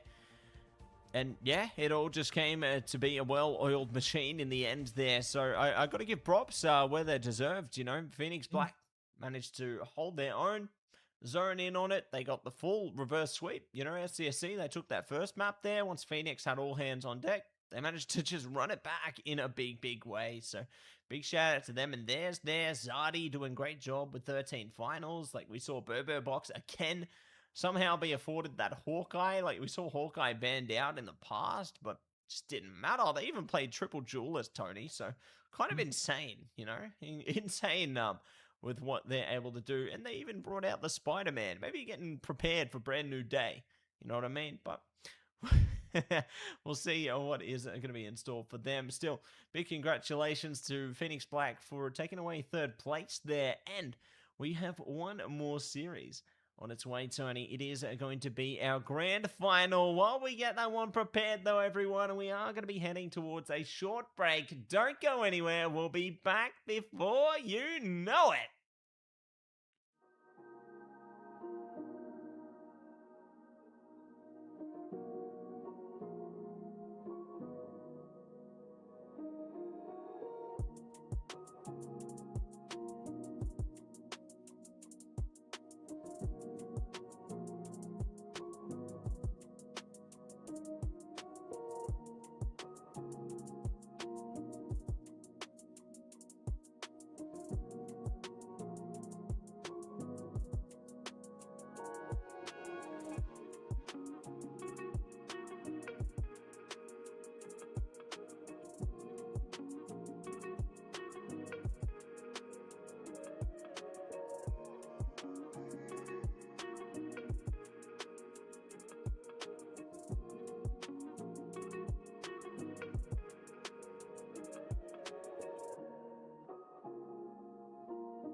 Welcome back, everybody, to AEL High School Competition Term 2. It's Mattse and TwoTapTony coming to you with our grand final in Division 1 here. It's SPLC Panthers coming up against LC Rivals, Tony. How you feeling about this one? I'm feeling excited. LC Rivals, SPLC. LC Rivals have been very, very good as of late, and SPLC one and the same. They've looked pretty dominant throughout some of their games in the competition. So this should be definitely a great battle of the top of the table here. I feel like these two teams are definitely going to go toe-to-toe. Yeah, I think it's going to be a very competitive matchup. You know, both of them have had a pretty grand season so far. I think that they've done a great job. Like, you've seen their results. You know, they speak for themselves. And I think that, yeah, this is going to be a competitive series through and through, just like our last one. You know, I think that our third place matchup was a testament to the skill level and the capabilities of our rosters there. And I think this one will be no different. But first map, what's it going to be? Burner T'Challa on domination here between SPLC Panthers and LC Rivals. So we're starting off in a bit of Wakanda. Not going to be the whole of Jalia. No. It's going to be Burner T'Challa to kick off. And it looks like our draft is about to get underway, Tony. Here we go. Oh, we're getting into the swing of things. The grand final at an SPLC. Of course, looking at the roster for you, some exciting faces here. Of course, we know Hyper. We've seen what Hyper can do. And as well, I've been very impressed with how Praise has been throughout the competition. Definitely impressing me a lot on those hit scan characters. And I imagine we'll probably do so here in this series. LC Rivals, of course, they've got a few familiar faces. We've seen what Ghostly Figure can do on a few different heroes, a few different roles. Ghostly Figure, a very flexible player. And as well, Shro, we've seen what that Hulk can do, and I imagine probably want to bring it through here for this first one. Yeah, imagine they would want to do exactly what they came here to do. But Mr. Fantastic could be banned out first there. Phoenix taken away as well. Unlucky for them. We'll see how things go with the Doctor Strange protect here, as they are going to be looking to lock in on that one and give it even more with the Cloak and Dagger protect here. You don't see that one every day, but I'm all for it, Tony. We're shifting back to the Cloak meta. Yeah, I'm all for it. I'm a Cloak and Dagger enjoyer, and why not? Of course, especially with maybe not too many crazy Magnetos here from at least SPLC. I can't really think of. Mr. Eternal normally just likes to play Strange, and of course they've locked Strange for him. I don't imagine they'll be going towards Mag. Cyclops ban feels expected here from SPLC, just looking at, you know, the composition and what they've banned out so far. Of course, the Fantastic being taken away from Ghostly Figure. Devil Dino and Phoenix on the other side from LC. We'll see what SPLC look to save here. Could be the Punisher. They could probably keep Juno's White Fox as well. Juno's been playing a pretty effective White Fox. Will be Invis, actually. Yeah, maybe instead of the White Fox from Juno, they need the Stevie Rogers there on the Captain America.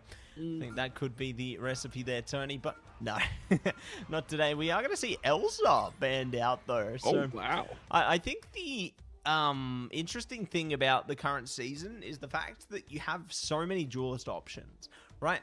But I feel like the problem is that it's so strategist focused right now that it doesn't matter really too much which duelist you're going to play outside of maybe your Cyclops, because yeah, the rest just kind of feel like they're there to fill the role. Like, they can definitely make their impacts, but the triple strategists are where the impact is really made at the moment. So keen to see how things go as we jump into the game here.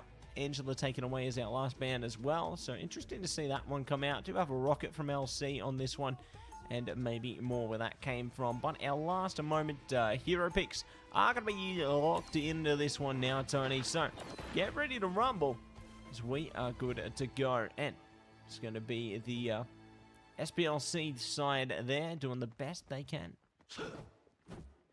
Yeah, doing the best that they can here. Get ready. Hyper. It's facing off with the opponents here. Showing that they're not scared. Juno as well. Slinging some webs at them. Showing their game face here for SPLC. And it's going to be interesting looking at the comp here, of course. For the likes of SPLC, we'll probably see triple strategists. Normally we see a lot of these teams go for that triple strategist off the rip here, especially on a map like Domination where they're at a deficit. LC though, going to be rocking out with the strat pool here. So we haven't gotten to see dual pool yet, Matt, but maybe it's in the cards potentially. We've seen Van pool, we've seen strat pool, we've seen strat pool again. Feels only fitting we see dual pool eventually. Yeah, it feels only fitting that surely the dual pool will come out sooner rather than later. Well, you'd hope so. You'd hope so, but maybe not, Tony. I don't know if your wish is going to come true. I think you might need to call the genie. Yeah, I'm going to have to wish for something else. Maybe $1 million. Probably my other wish, Matt. I hope it comes true, Tony. We Between could you and all the hope. energy company, I hope it comes true. We could all hope. We could all hope. Oh, absolutely. And the company, eat your heart out. I'm going to be paying my bills. Yeah, hopefully we'll be able to get that done. Hit the jackpot like Deadpool does there, or whatever else could unfold here. Swordsy goes down there, so going to be unlucky for them, but we could see the rocket, see the CYA come up very soon here. They are looking to get some upgrades on our strat pool, so going to be good for that, but what else are they going to be good for? Plentiful amounts of KOs. There are going to be some quick KOs. LC. SPLC did actually capture the points. They got themselves some early percentage, but for LC now, they're going to be controlling on the high ground, breaking down that a tree log, or yeah, tree log, so they can get up on the high ground pretty easily. Beastly going to be walking, the Sasty, sorry, going to be walking down a spawn here, going to have that Psionic Seduction available. We're going to be seeing immediately the Fate of Both Worlds, Psionic Seduction as well from SPLC, but answered by the Eternal Bond, so LC, they're not going to be feeling too much hurt from either of these ultimates that came out. Dangerous, it's time to go again, or maybe not. CYA coming out there from LC, and we're going to see if they can break free of this one. Will be SPLC doing the best that they can. A Psionic Seduction from Bizasti though, trying their best to hold it down, lock it in here, and do whatever they can within their power. But it's going to be double KO on a line for this one, Zone, and they're looking to zone it out even further. Bray's in a bit of trouble as well as they raise hell on the Emma Frost here. Yeah, raising out with the Emma. And of course, not going to be burnt out yet here. LC going to be holding a pretty steady percentage climb for SPLC. They're not going to portal back, not going to opt to, they're probably just going to opt to walk it out here. Mr. Yeet Turtle trying to lead the pack. Hyper, of course, with the Emma, seeing what they can do here, but LC, they've got control, and they've got the goals to throw hands here, throw fists, throw. Going to be bouncing it back and forth. This Hulk just trying to find a pivotal exile here. And we'll lock up the White Fox. A quick KO secured there, but quick trade back for praise. Patro's still doing it and doing his best. Ghostly Figure as well, securing a KO. And overtime will tick. Still somebody stalling here, but overtime will no longer tick. Ghostly Figure going to be showing us the Kraken impact for good measure. And first point to burn into Charlotte for LC rivals here. The Warrior falls. Theirs, and well, we go to the Institute of Science here for the next one. Yeah, they're going to be moving over to the Imperial Institute of Science onto the next one there, and a great start from LC to kick off strong with the initial capture point in their favor, and keen to see what else they can deliver into the next portion here. But again, Tony, you know, want to highlight the power of the strat pool. You know, it's great to see that it's been finding a good use case into the season, albeit not the highest priority pick here, but at least they can take advantage of it. and do the best they can. Also, I love to see that Dro brought out the pumpkin on their head there. You know, love to see a bit of creative flair onto that one. Kind of reminds me of some of the big head mode emotes that come through from some of our heroes here. So always fun to see that. Yeah, no, it's always cool to see the emotes and different costumes, of course, that our rivals come up with. As see Shro taking up on the high ground here with the Hulk, going to be controlling the space. What once again here for LC, SPLC, of course, going to be a double Vanguard, triple strategist again on the walkout. And, of course, going to be trying to secure themselves some quick KOs here. But Shro, once again, being a menace with this whole double KO already secured. And probably looking for a little bit more here. Sounds are going to be chased down here by the Emma. And, well, Erica going to be getting involved too. LC sharing the love around in the KO department here. And Praise is going to be charged down to a cinder by Basasti. Yeah, burned down to a crisp there to begin, and ready to spin things into action. They do have the Hulk Smash available there, can transition into the World Breaker as well. I gotta say, that's one ult you don't see these days, is the World Breaker in a combination for the Hulk Smash there. I guess it makes a lot of sense considering how stationary the Hulk becomes when you do use that ult, but all the same, there's still a use case for it. You know, if you're trying to deny someone from contending over the mission area, there's still a use case. Good freeze coming out, though, to try and stall them out here. Agamotto up front from Mr. Yeet Turtle. Not going to be able to do much with it, though. Still going to see a Psionic Seduction. Cause a bit of traction here. See the Kumio Unleashed as well coming out. Here, Juno doing the best to try and eat through it, but they can only try as they might before the fight may yet be ended. Selfie's coming out as well, Tony. They are going hard on this one. The dance floor coming out to sustain through it as well. Dance floor sustaining through all the damage that are coming out of LC here. That dance floor doesn't last too long. The party is over, and now it's LC's turn to boogie. They'll find themselves some quick KOs, and Hyper might be next victim. He'll be taken out by Shro. Ghostly figure helping on out, and LC now up to 80% here, Matt. SPLC, they're going to have to dig deep here and try to stall. They do have the invisible boundary. Could help them out in that stall department, but LC, they've got pretty good spacing here on the mission area. Of course, you've got the Hulk up on the high ground while the rest play down low. And Portal comes out here from Mr. Yeet Turtle to try and get on through, but he's trying to pave a way for the rest of SPLC to come out of that portal as well. Yeah, trying to do the best to pay dividends on to this one. A cracking impact will come out there. Not going to be able to get the impact it needed, but they can still do the best they can to bring down the ponage pound here for Tassok there. And ready to try and get the double down here. Greater for Basasti and Cart. Hulk Smash coming out. They don't even need to worry about it, Tony. They're just going to be able to drown out map number 1 here with the Flying Killers. So, going to be an absolute slaughter on a domination from LC rivals there. Fantastic start from them and theirs, Tony. Yeah, very quick one from LC rivals controlling Burn and T'Challa effectively here in Basasti. MVP can't fault that there from them there on that performance on Emma Frost. LC starting off this very important grand final here with a win to their board to give them some confidence.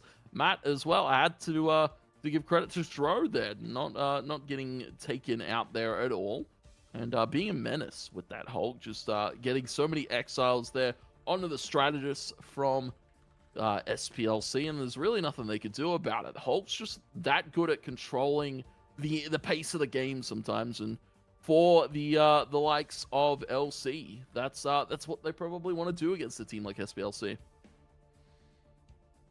Yeah, they want to do the best that they can, Tony. You know, I think that they're going to be looking to see how they achieve the ultimate goal there. Got to give a big shout out to Basasti, taking away the MVP on the Emma Frost, though. You know, as we transition back towards your, I'd say, hybrid kind of poke/divey meta. you know, with Poke having a bit more prominence than it did last season. It's great to see Emma Frost come back, because last season, she was gone on vacation. Maybe that's why we got that new costume. Can, you know, get some photos from the vacation there. Doctor Strange didn't get them, though. Doesn't matter. But going to be fun regardless, Tone. You know, good to see how our teams have been able to hold things down, to say the least. But we'll see how things fare as we get our next one underway. Next one underway, yes. But we'll get there soon. Yeah. Regardless, though, how are you feeling about LC Rivals? You know, they've had a bit of a come up into this series. Yeah, definitely having a little bit of a come up. You know, looking at these two rosters on paper and how SPLC have been playing throughout the competition, definitely feels like they were the ones that were probably the heavy favorites to like come out with that first map, and then LC was going to be the ones that tested. But LC coming out with this first map feels like a good way to start this series for them. It gives them some confidence. And also puts SPLC in a little bit of a back foot right now. They're the ones that's going to have to adapt to the ban draft here. Maybe we see potential for either Hulk or Emma getting taken away there from SPLC. But of course, there's probably a ton of picks here at the disposal of LC Rivals. Of course, they've got a ton of tricks up their sleeve. SPLC as well, one of those teams that's got a ton of tricks up their sleeve. And it's interesting as well to see in that the last one of Domination that SPLC had to kind of off-roll a little bit. Normally we see Hyper and like Jeff and other supportive strategists had to play the Emma into that one. Praise we normally see on the hit scan with the, you know, your Punishers, your Hellas, your Phoenixes, at times having to play on towards the strategist as well. So, you know, a lot of SPLC, it's like in that last one, they kind of had to off-roll a little bit and really work around the deficit that they had. Yeah, but while we get this second one set up, Tony, we are going to head to a quick break. We'll be back before you know it, everybody. See you soon.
Welcome back, everybody, to AEL High School Competition Term 2 Marvel Rivals here. Mattse and TwoTapTony going to be coming at you with map number 2 of our grand final between SPLC Panthers and LC Rivals.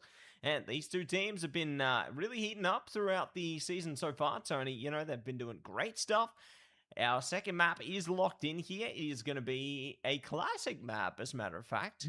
It's going to be Royal... Nah, kidding. I wish it was Royal Palace. It's going to be Yggdrasil Path on Convoy here. Ooh, a little bit of Convoy. Yggdrasil Path's a fun one, Matt. There's a lot of, like, really sneaky angles, really effective use of taking space is probably what you want to see on this one. But, of course, we're getting into it. Band draft here. SPLC LC Rivals. It's Phoenix immediately taken away. Praise, not a chance you get to play that one because... Matt, Phoenix is still, like, pretty good at the moment. I wouldn't say it's, like, S tier, but it's, like, hover around the high A for sure. Yeah, I think that it's definitely got a lot of priority. It's fascinating we haven't actually seen Mantis tonight so far, to be honest, Tony. Considering yeah, how much focus it's had in terms of like scrimbucks that I've seen around the block there, as well as other yeah, just competitive play. It's fascinating we haven't seen Mantis thus far, because normally, at least on the top side of things, we do see that heading into like your second, you know, or third slot here in the drafts. Let's say the first protect there or a ban, depending on what side you're on. So fascinating to see that one come through. But we do see the fantastic gone, Phoenix gone, Elsa gone, and a Cyclops gone. So it's a very high stakes duelist to focus, and this leaves free reign over your strategists right now. Yeah, this is strategist for the taking. Juno was like, yeah, all right, let's take the White Fox. Let's do something with that. Let's cook a little bit here. Of course, leaving the Strange up is great for SPLC, right? They get the ability to portal back to the point of SPLC as well, up to ban Strange last. They'll only have the ability to portal back to the point, but LC locking in Cloak and Dagger.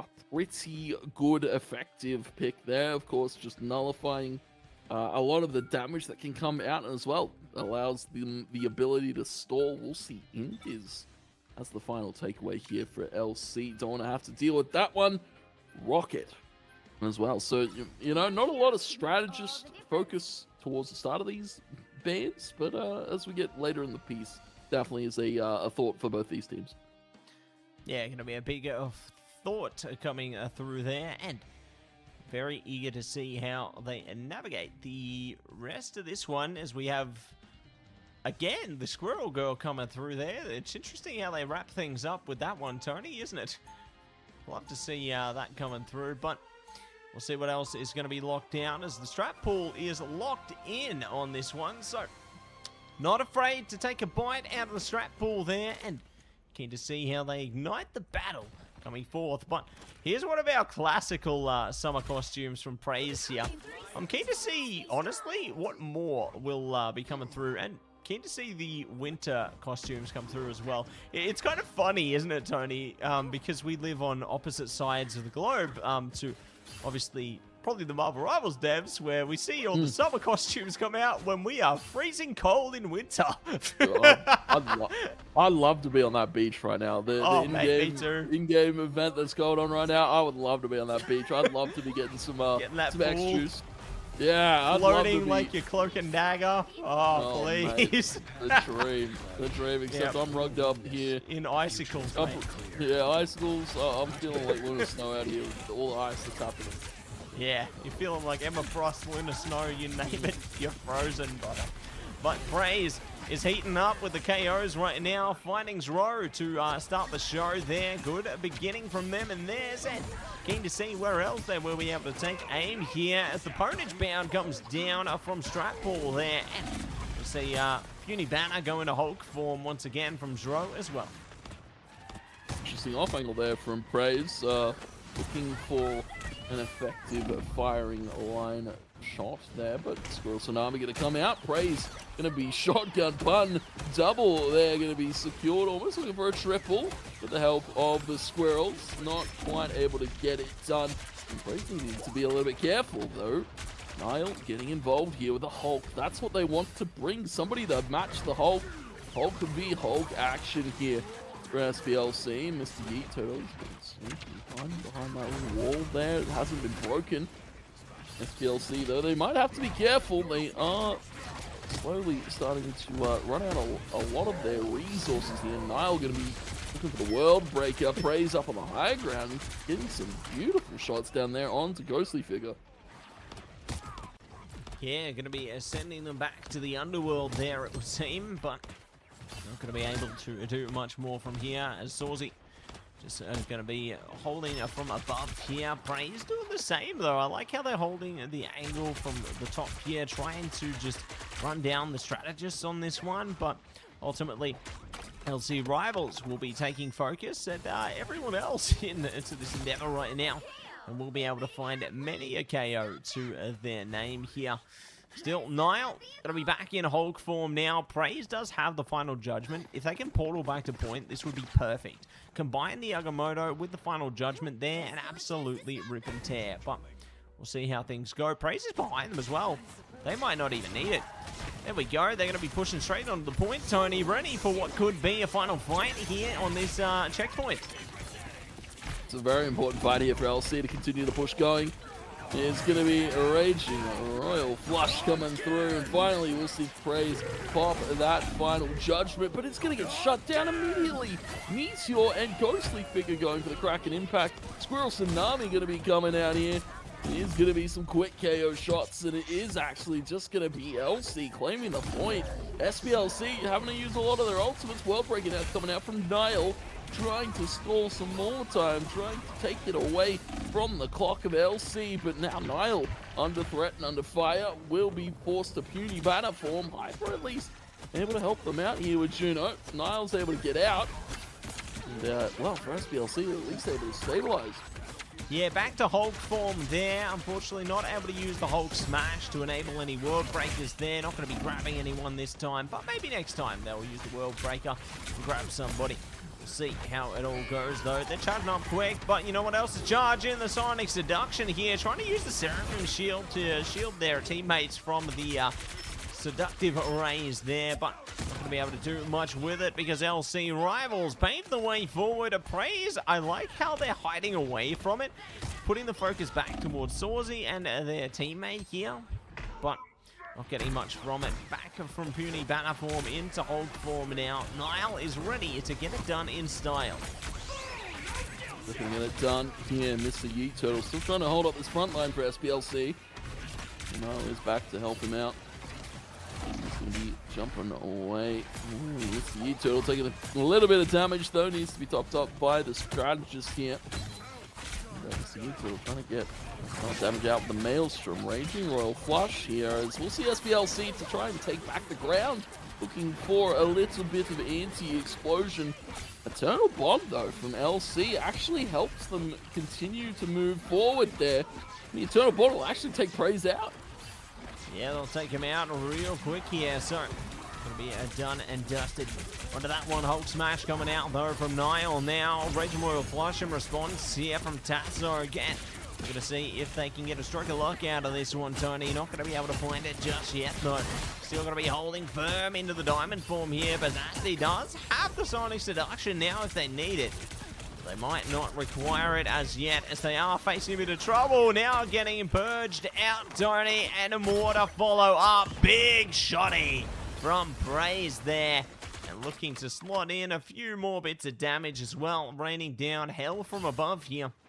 I like how they're scouting, you know, using the angles to their advantage so they can watch where their enemies are coming from.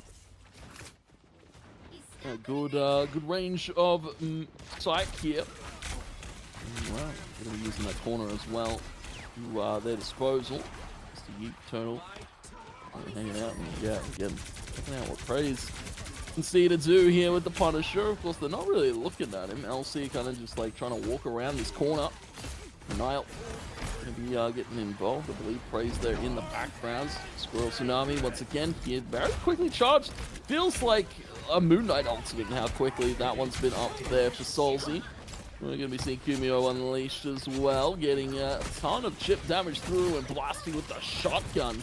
Yeah, we haven't seen Shotgun Punisher be a menace in a bit, so Praise going to get involved for a double.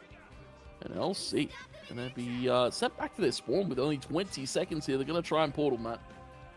Yeah, try and initiate a bit of portal combat and see how they will fare.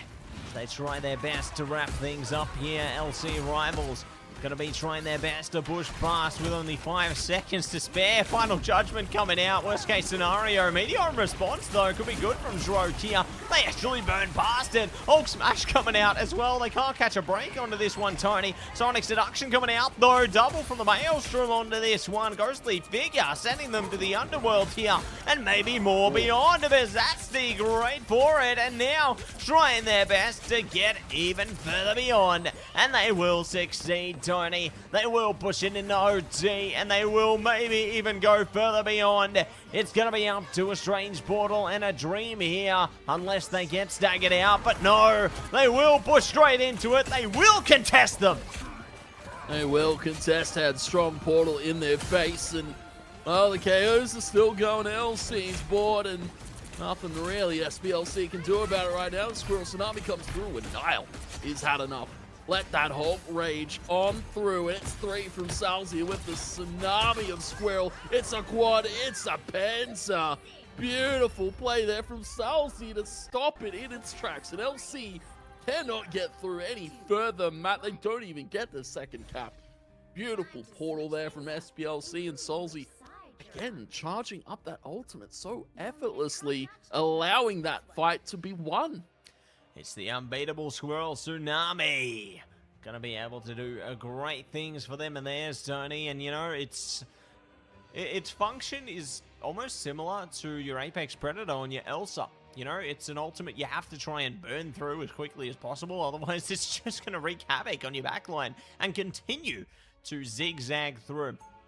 So definitely have to deal with it quickly. Almost like your CYA and your end song as well. You know, just damage past it. But not going to find success there, and maybe they might find success soon. As the sides switch and we move on to our second half in contention, SBLC don't have much room to cover, and Sawzy's playing Scarlet. Nope, they're playing Squirrel Girl again. They baited us there. I thought they were playing into the Scarlet team up, you know, as part of the Chains team up there. Not today though, Tony, so unfortunately we will not see Scarlet today. You know what I'd love to see, Tony?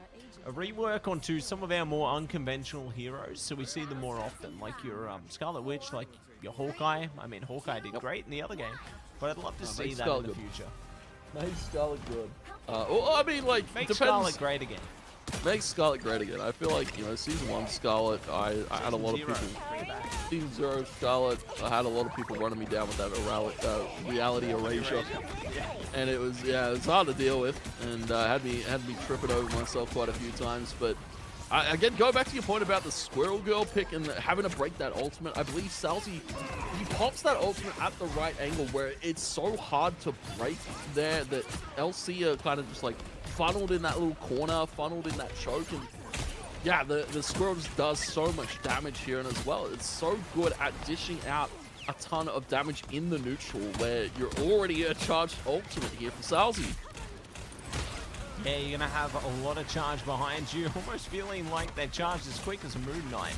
It's crazy, right? But speaking of crazy, we do see Nile going back into Hulk form now and ready to swarm and storm ahead. But no, LC rivals will stifle their efforts just before they can push her past the choke point here. So they're going to have to work a little bit harder, but all the meanwhile, Nile taking a bunch of damage means they're going to be a bit of a battery for their strategists right now, and all of them have their ults. So realistically, SBLC can fight back, and they might just yet. Raging Royal Flush coming out with the Tsunami coming through as well. They found a couple of KOs from it, forced out the Eternal Bond there, and have even found Ghostly Figure through it. This is fantastic for SBLC, Tony.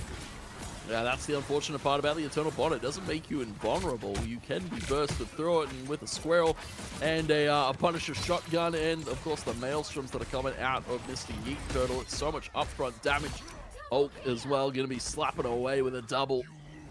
And it is going to be LC sent to their spawn. They can try to portal back, but probably not going to be doing so, considering how many of them are pretty close here. And well, they don't actually have to portal back because, of course, the mission vehicle's still not too far forward just yet here. Nile, though, gonna still be getting involved there with that Hulk and Salzy. The freedom of range here to just shoot at a distance. And they will shoot it down. There's that World Breaker, Tony. You'll love to see it. But it will not run its impact there. Nile back down to Puny Banner form. Going to see the punish bound coming out from a strap pool there. And ready to see what else they will be able to dial in on here. But for now, SBLC Panthers, you know, held at the gates. Maybe not for too long as they've found double KO. More to follow into the fray. They say g'day. And we'll be able to push it past the first checkpoint now. So, great job from them. And Prey's going to be off-angling again, Tony. Just always finding those, you know, very unique lines of contact while their team just runs it up with the mission vehicle. So, great focus from them. And to see how far they can take it as they have a Penny to deal with right now. Yeah, Penny Nest to deal with. We do have Eye of Agamotto here for Mr. Yeet Turtle. He's going to get taken out, though. Great pull there from Sassy. It will be Squirrel Tsunami coming through here from Salzy. Trying to get some initial early damage in. Final Judgment coming through from Praise, trying to burn through the mag, but the mines are dealing some damage here.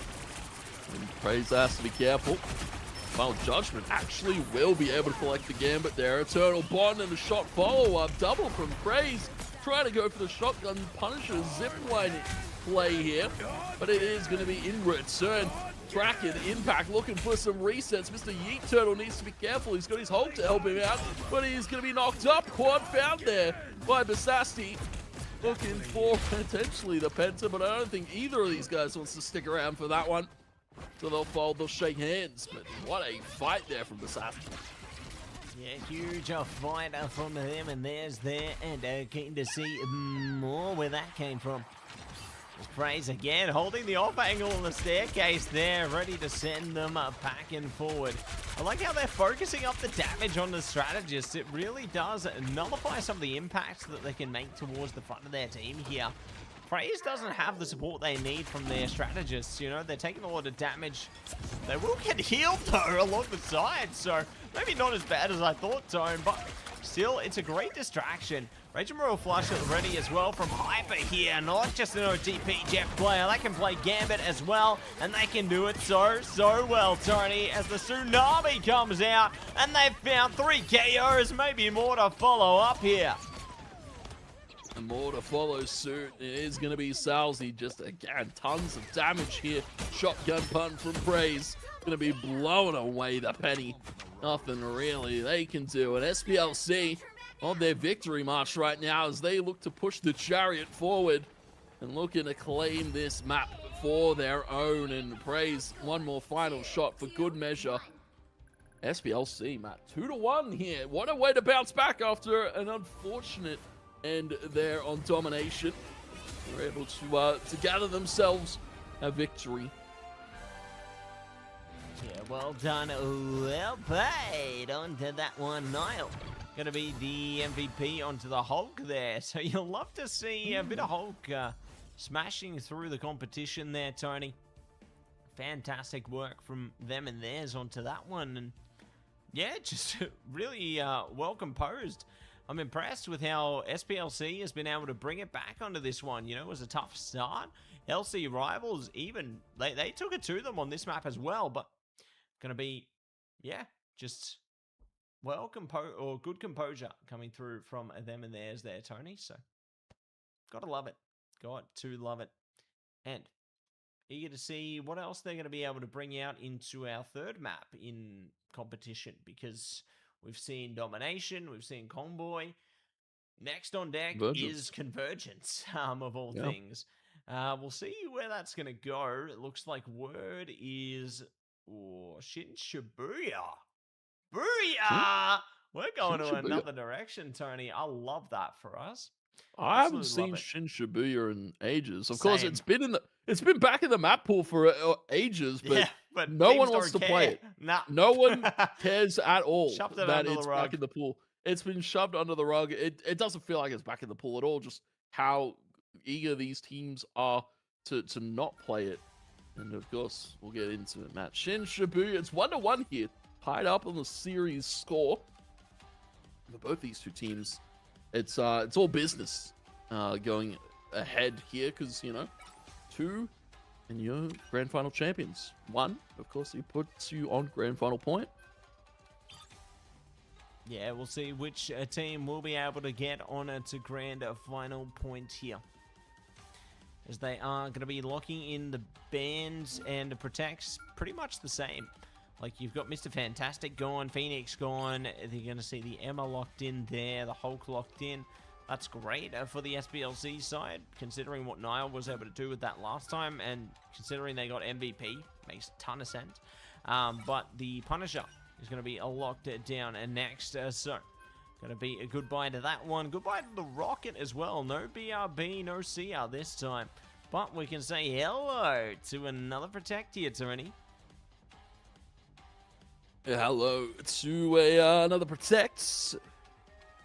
What do we have to keep here for SPLC? Do we keep the Jeff? The Jeff, a necessary save? No. Bucky. A necessary save for SPLC, and well, for SPLC, it's an interesting one considering LC play that one. We saw Ghostly Figure already bring that one out. So, yeah, keeping Bucky is probably good for both sides. Yeah, going to see the Kraken impacts on Lock Tony in a big way. And keen to see how they sway to action as the Strange will be protected here. I guess it makes a lot of sense, especially on Shin Shibuya, considering, like, how powerful a Strange is in terms of coming back onto the mission area, or mission vehicle for that matter, for the last moment contentions there. Like, you've seen, I guess, a lot of this when you think of the OST region as a whole from the teams like the Chiefs, you know, into seasons prior, as well as other teams in contention as well. You don't see much Shin Shibuya, but you can definitely see a lot of last moment contests there coming through from a Strange. I'm pleasantly surprised that we see the Cyclops banned last into this draft here, Tony. Yeah. Cyclops almost making it through the ban drafts is a little bit of an interesting maneuver here from SPLC, but, well, we're going to be seeing some interesting things. Praise going to be on the Star-Lord. Salzy going to be rocking with the Namor. LC, they got a few different things cooking up. Basketball special, potentially here from SPLC, could be an interesting one. Stay strong. Well, they've got the option, right? Wolverine's not banned out. Obviously, they do have the Cyclops banned away. But as I was talking about earlier into the day, you know, even if you don't have, like, let's say the full extent of the team up there between Cyclops and Wolverine, they can both still have their impacts individually. Obviously, Wolverine not as much as the Cyclops right now, but they can still do a lot of great work with the fast ball there. You know, you can go for that scoop technique there. You can do a lot more. Yeah. What is going on here, Tony? A little bit of a Hulk Face stare off. down. Yeah. But one of them had a Wolver in their head. It's like, hold up, I'm going to put this guy down real quick. Yeah, it's like, you want to mess with me? You're going to mess with him. Praise is in the backlight. Okay. Praise just walked around the back there to get some free chip damage in with the Star-Lord. And, of course, Moon Knight still chipping away at the distance. Ooh, quick KO there from Praise. He's going to be able to get away to safety here, using that roof that we just saw the Hulk face-off happen on. And, well, Praise just might back in towards this this chokehold position. Well, looks like we are going to see that opponent's bound to come down again from Tasok there. So ready to see how they will be able to traverse this one, Tone, as they look to hold things down from a distance, but they are ready to propel themselves into action again accordingly. As the Moonblazer come out, Praise already waiting for their opportunity here to get that burst fire through. It's not going to happen today, though. Still going to have to hold back as we turn into Hulk smash mode for Nile. Ooh. I think Praise just walked past somebody in that room there, so that's very interesting. Didn't get to see that. Hyper securing another KO onto the invis, just spitting down the jet. Stream at range, and it's ooh, Praise. Okay, the one clip potential. That's not what you normally get to see in the Star-Lord, because normally it gets banned sometimes, Matt. But one clip potential with that 50 clip, of course, that we alluded to last week. You know, Star-Lord getting quite a big buff there.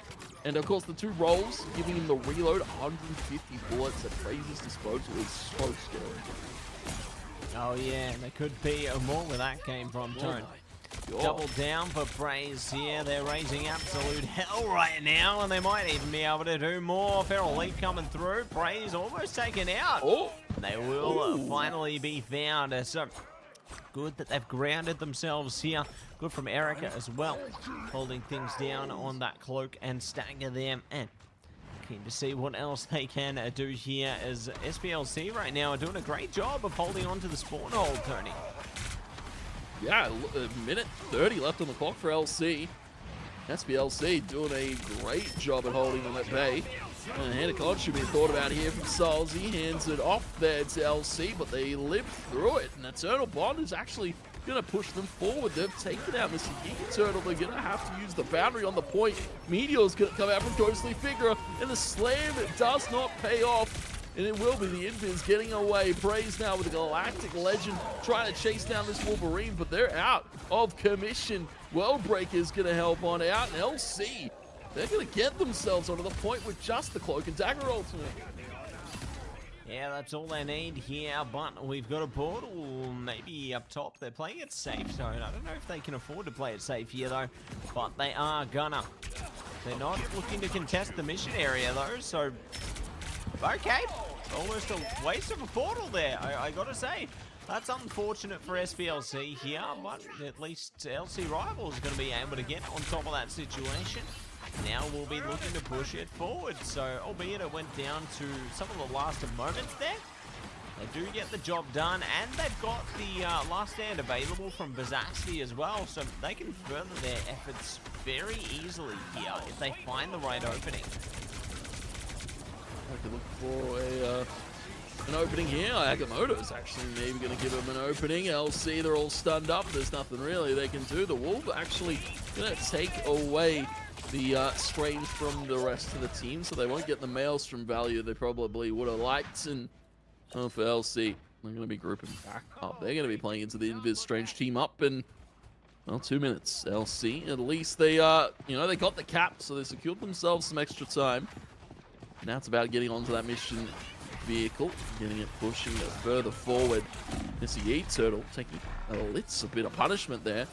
So drop down, use that Seraphim shield as well, has the Invis shield to keep them up.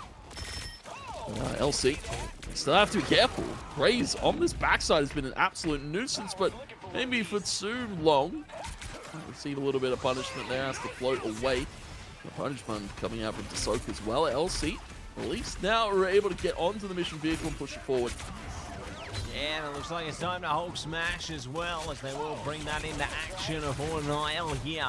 Trying their best to dial in, have found at least the Invis, and are looking to lock down on a more Eternal Bond coming out from Erica though. So good to force out the Worldbreaker as well. Okay, they're looking to take him out of action.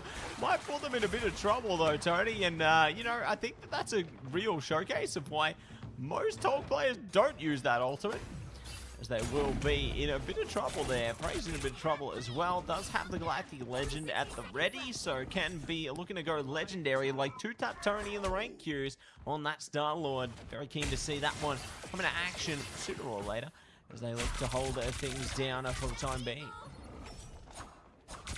Yeah, it's going to be LC pushing that mission vehicle forward for the time being. Well, Mr. Yeet Turtle, Agamotto's available. Agamotto, though, immediately deciding to go first. LC going to be finding a Maelstrom at 2. Meteor's going to be pulled out here, looking for the slam onto the Invis. And, Invis getting away. Juno able to survive by a sled up. LC, though, still looking for that second cap. And Agamotto popped over the top, looking for the Maelstrom value. It's Jeff going to be coming out of Hyper here. This could be absolutely huge. Only swallows up one apiece. Does have their Hulk to probably spit out there. Helps Niall get out of the It's Jeff, and has captured the Invis in the back line here. Praise does have that Galactic Legend available and might need to pop it here because it's getting desperate. O-Team's picking. LC are almost at that second cap. Almost there. It's going to be Khonshu coming down as well, but it doesn't even matter. SPLC Panthers going to be able to advance forward and get a plenty of KOs. Triple onto maybe a quad. They lock it in with the burst fire, and they will lock it down there. Well done on it to the defensive side of things there, Tone. And they will be looking to do a even better job onto the next half. Yeah, that was some impressive maneuvering of the Star-Lord, man. I really... it praises after my heart here with the Star-Lord. I love the Star-Lord pick. Yeah. And as well, some great patience. One clipping is, like, always a good thing to do with Star-Lord. But sometimes the one clips, like, doesn't happen. Sometimes you have to pull out that Blaster Barrage. And, well, for Praise, it felt like the Blaster Barrage was the one clip for them. So, yeah, very, very well played from Praise there. for LC, unfortunately, only getting that one cap, 123 meters. They're going to have to hold strong here, and rightfully so. Penny, Thing, probably some of the best heroes at holding it down. Absolutely, Tony. I think they're going to be doing a very effective job. You know, I think that they've got a lot to hold on to, a lot to answer for. But Ooh. to see Pool how party? things go. Yeah, pool party into the summertime for our costumes. Not Air summertime guitar? for us. Yeah, air guitar. That's right, Tony. You know, they know how to get some good music coming through there. Keen to see how it all goes down into the game net. Now though, I like to see the Bucky being hovered there by Bazasti here. I think the Bionic Hook actually could be great, especially playing into the Penny Parker here. They can just literally drag them into the mines. I like how they've got, you know, a lot of traction up front, especially playing around the Thing here. It's good that they can have a very aggressive front line. Oh. Praise, they're going to be straight into the back line there, shutting down the invis. This leaves it down to Strat, Pool, and Cloak. Yeah, this is going to be an interesting situation. LC still at least able to hold, but Moonday out of Soulsy. I think it's going to break the nest there, so gives SPLC the freedom to walk up here. Khonshu's available too. Missing Eat Turtle. We try and pave the way forward. Sassy going to be bringing out that Bucky to pull over these duelists, and he's going to actually secure a double. Looking for the exile. And, well, Nile is going to have to throw hands, and another nest gets set up here for the stall. Dro just trying to lock it down for the moment. Does stall some time at least for the moment. Ooh, I don't know, you get up here, Nile. This is a That's a position. new angle. They're kind Yeah. of like an eagle, like overseeing the mission area there. I kind of love that. You know, you'd expect to see maybe a Spider-Man there, but no, just the Hulk today, and they will be able to swing things into fruition. So big shots coming out from them, and there's there, Tony. Good staggered KO onto Bazasti as well. They can drown out the timer a little more. They've converted it onto the convoy section here, and SPLC are going to be happy with that. I mean, they don't have realistically that much distance to cover at all, right? Like, the opposing team on LC Rivals didn't even manage to get it to the next checkpoint, so there's not much that they need to do here. Praise is already looking to raise hell in the back line. Ooh, maybe not. Oh. They got scouted out quick. He got scouted out pretty quickly. Sassy looking for a pull in.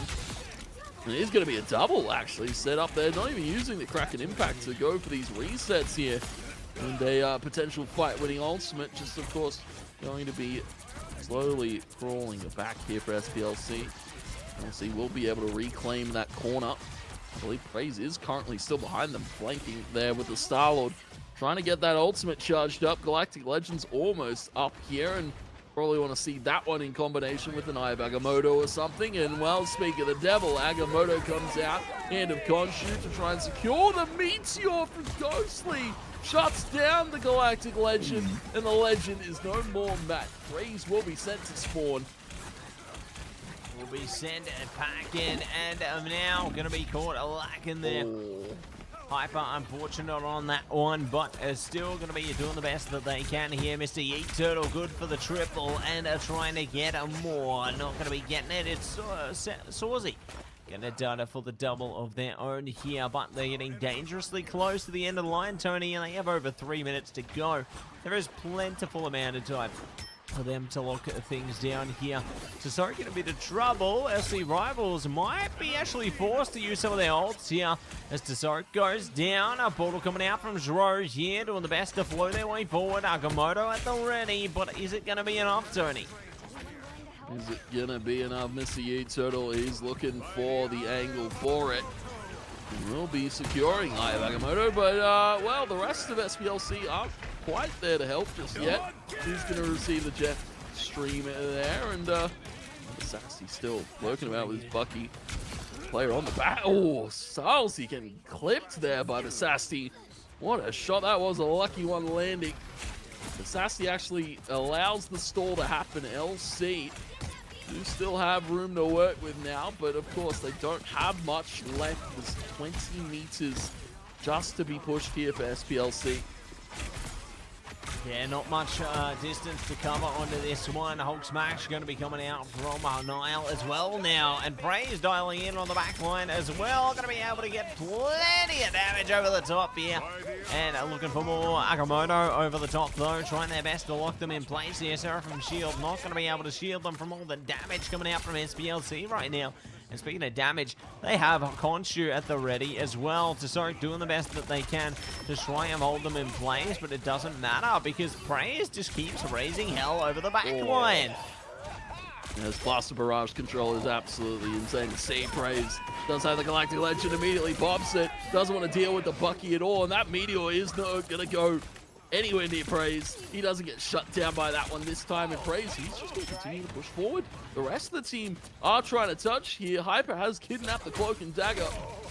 We'll see as well.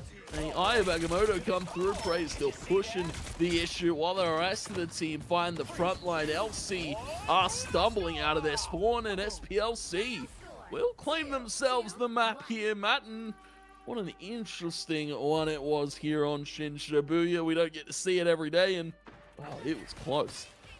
Close as could be there, Tony. A big shout out to both of the teams involved here. Hyper actually going to take away the MVP onto the Jeff this time. So big dubs to Hyper, playing in to one of their most well-composed heroes on the Jeff there. You know, I've said it before, I'll say it again, Hyper is the Jeff. You know, they're doing a great job on that hero and really managing to dial in when the time comes. So big shout out to them and theirs onto that one, and gonna be very happy with the result of that map there. But while we get our next map set up, will LC Rivals be able to come back, or will SPLC Panthers be able to dial it in to become our champions? All will be proven right on the other side of this break, folks. Don't go anywhere. We'll be back before you know it.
Welcome back, everybody, to the AEL High School Competition here at Term 2 Marvel Rivals with Mattse and TwoTapTony. We have our next map of our grand finals here between SPLC Panthers and LC Rivals. SPLC Panthers right now are on grand final point.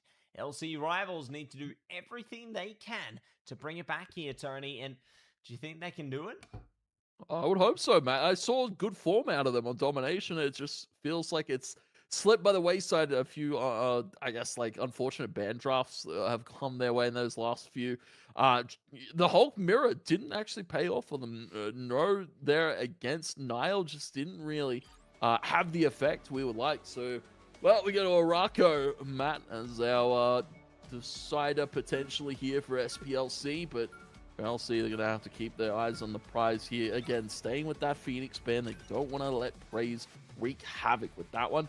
On the other side of things, though, SPLC, they don't want to let Ghostly Figure wreak havoc with that Fantastic. No, they don't want to allow them the freedoms of that pick there, so we'll continually just pretty much... It's like deja vu between almost every single draft we've seen so far, Tone, right? Because we see the Fantastic, just an automatic ban there. Phoenix, automatic ban there. And going to see the Hulk Protect. Wolverine. Going to be the first Protector for LC Rivals this time, though. Okay. A bit of a shift in direction there. If they can lock in the Cyclops, this could be actually really insane. But they are going to lock down the Punisher this time. Do not want to enable anything that Praise can play into. And the thing is, Praise seems like they can play into anything, Tony. So I don't know if they're going to be necessarily able to be banned out entirely. And Cyclops is gone. Yep. Cyclops banned early in the piece this time by SPLC. It's been left through a few times here. But yeah, knowing that Wolves online here for LC, they want to get rid of it pretty quickly here. And, wow, Strange going to be kept by Mr. Yeet Turtle. Don't mind that one. Mr. Yeet Turtle always effective Vanguard at holding up that Seraphim shield on the front line. Rocket going to be locked first for LC here. So, interesting to see. That one, haven't gotten to see any Rocket out of them so far. But we'll get to see a little bit. Star-Lord getting taken away. They don't want to have to deal with some Galactic Legends. No, not looking to deal with anything legendary this time. And not looking to deal with the Cloak and Dagger. SPLC doing a great job to ban that one out. So no Eternal Bonds this time, Tone. We'll see the focus over the Doctor Strange again. Do see the Protect over to the Rocket again.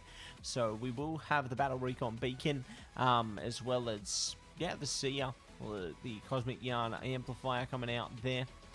Keen to see if that one works out for them. They do have a Ghostly Figure bringing out the Hela this time. Potentially looking to take advantage of that. I mean, they can combine it with the Namor if they like, but not going to happen this time. So we can see Bazasti bringing out the Wolverine this time around. We have seen a lot of greatness on Wolverine in particular, especially last season on this map in Araco. I mean, you think back to your MRI-style plays, especially in the preseason, right? You think back to JFT. They did great stuff. Or Stage Joji 1 on this map. Yeah, Joji. Absolute GOAT on the Wolverine there. A little room where he gets where he gets the multi? The series-saving goal there. Yeah. Insane work from our Wolverine players. And keen to see if Bazasti can live up to that right now as well. Masavs can channel up here. LC walking out their spawn gates now as they'll try to take on control of the mission area. Raze as well, taking a little bit of a different off angle. But Matt, I'm noticing something. It's Helena Moore again, and Helena Moore has been a common theme. I feel like throughout the day, we've seen a lot of Helena Moore as of late. Yeah, we're back into the deep wrap here. You know, we need to go deeper, it would seem. And it is going to be exactly what they're hoping for. Obviously, it doesn't have the impact of some of the other team-ups into the mix there, but they're still making great use out of it when it counts. So, great to see that they have put focus into that area there, and I'm eager to see if LC Rivals even try and match that. Maybe not necessarily on this half, but maybe next they will.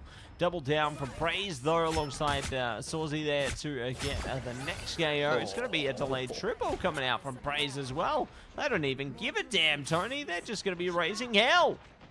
Yeah, it's interesting that Praise is like normally getting taken out every other reality that happens. Mattse getting on top of them with the Wolf, and of course, Hella doesn't deal too well with the Wolf diving on top of them unless they're able to burst them quickly, and that's what happened. Praise was able to take out Mattse. LC slowly going to be trying to get that mission vehicle around the corner, but Praise on the flank, taking out the rocket, looking for more. It's a double with the flick onto the invis. Praise is somehow still alive right now, so deep in enemy lines, man. Yeah, behind enemy lines, it will be the Hulk Smash coming online, though. Praise going to be able to find Tatso there, and going to see if they can catch anyone else on the other side of this as well. So we'll jump up on the booster there. I like how they're waiting around the pillar, though, making sure to leave their vanguards to take the brunt to the force behind them.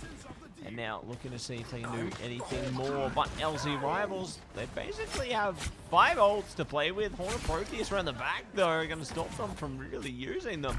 And I love how, again, Praise is just absolutely doing work on the back line. No one's really contending with him, but Mattse is turning it around, getting 3 KOs to their name. Got us a death coming out as well. Ooh. Seraphim Shield going to be abused there to try and stop them. It might not matter, though, if they can catch even one. Oh, there you go. Ghostly Figure's gone. Able to pick up the Ghostly Figure. Now Praise is trying to get out, and I don't think he can live. That one there will be taken out there. Quick KO to LC's board, and they'll be happy. They don't have to deal with Praise for a little bit. Of course, Praise can come back pretty quickly. Boundary actually came out there from LC, interestingly enough, and on the high ground, no, just going to be emoting on the low ground. Your teammates are fighting right now, Niall. They need you to help them out here. As we'll see Agamotto now charged up for Yeet Turtle. As the mission vehicle closes around that second corner, and LC is slowly starting to get some motion here. Slow and steady wins the race. Tony Agamotto coming out with the Sia online, a boundary as well. It's Jeff coming out from Hyper, though. Uh-oh, cracking impact. It could catch them, but they will be able to bring their allies to the high ground at a minimum here. So I guess there's at least a little bit of traction from them.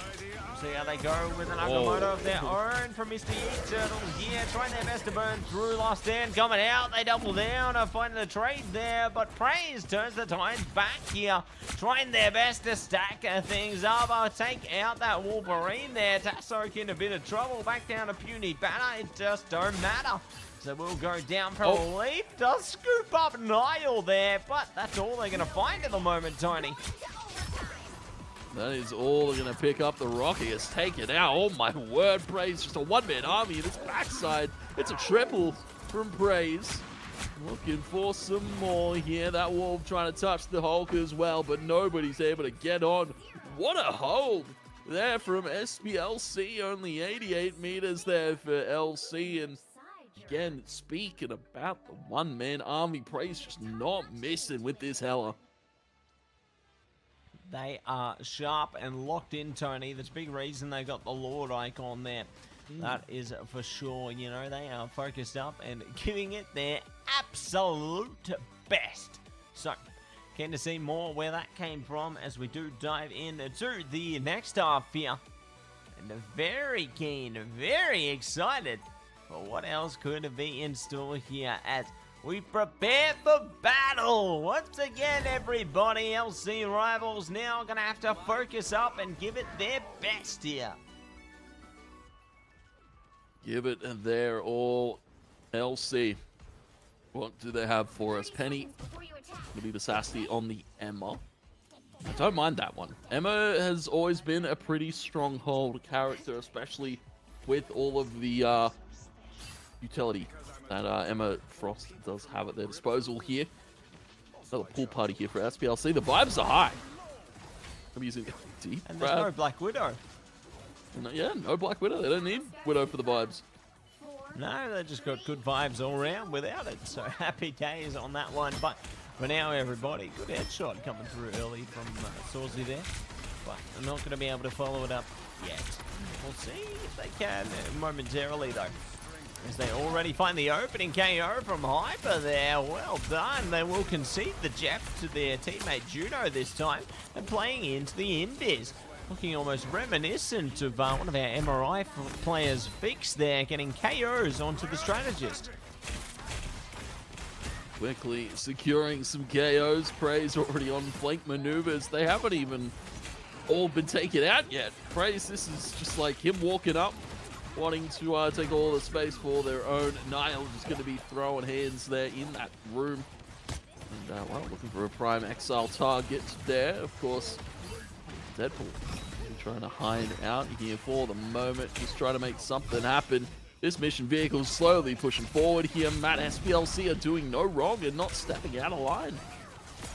Yeah, just looking to hold down position here, but a big focal point we should be looking at, Tony, is the blade has actually come out into this one from Bazasti here. They have managed to shut down Praise there at long last. They might just be able to find a way back into this, but I mean, SPLC are so close to getting it over the line. They don't need much more distance, Tony. They're pushing it. No one's stopping them. What is going on? 1.61. They get on it. The KO's coming out. Rockets down. Do see Ghostly Figure out of here as well. It's Jeff from Hyper. There's some Fold Slash coming out from Bazasti, but it could be all up and Adam here. And I have Agamotto coming across here as everybody falls slowly. It all comes crumbling to ashes here for LC.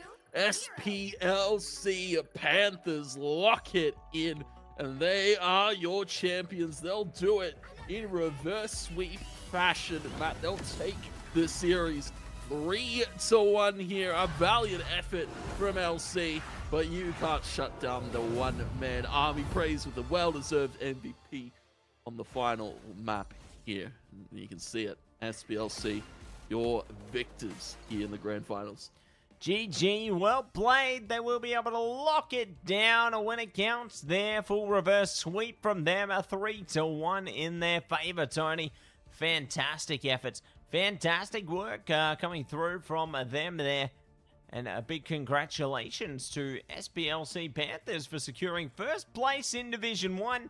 And one and the same, congratulations to LC Rivals for taking away our second place here in Division 1 of Term 2. So, fantastic work all the same there. You know, Praise taking away the MVP. Well deserved. They got 19 finals. That's kind of insane, Tony. Kind of absolutely insane.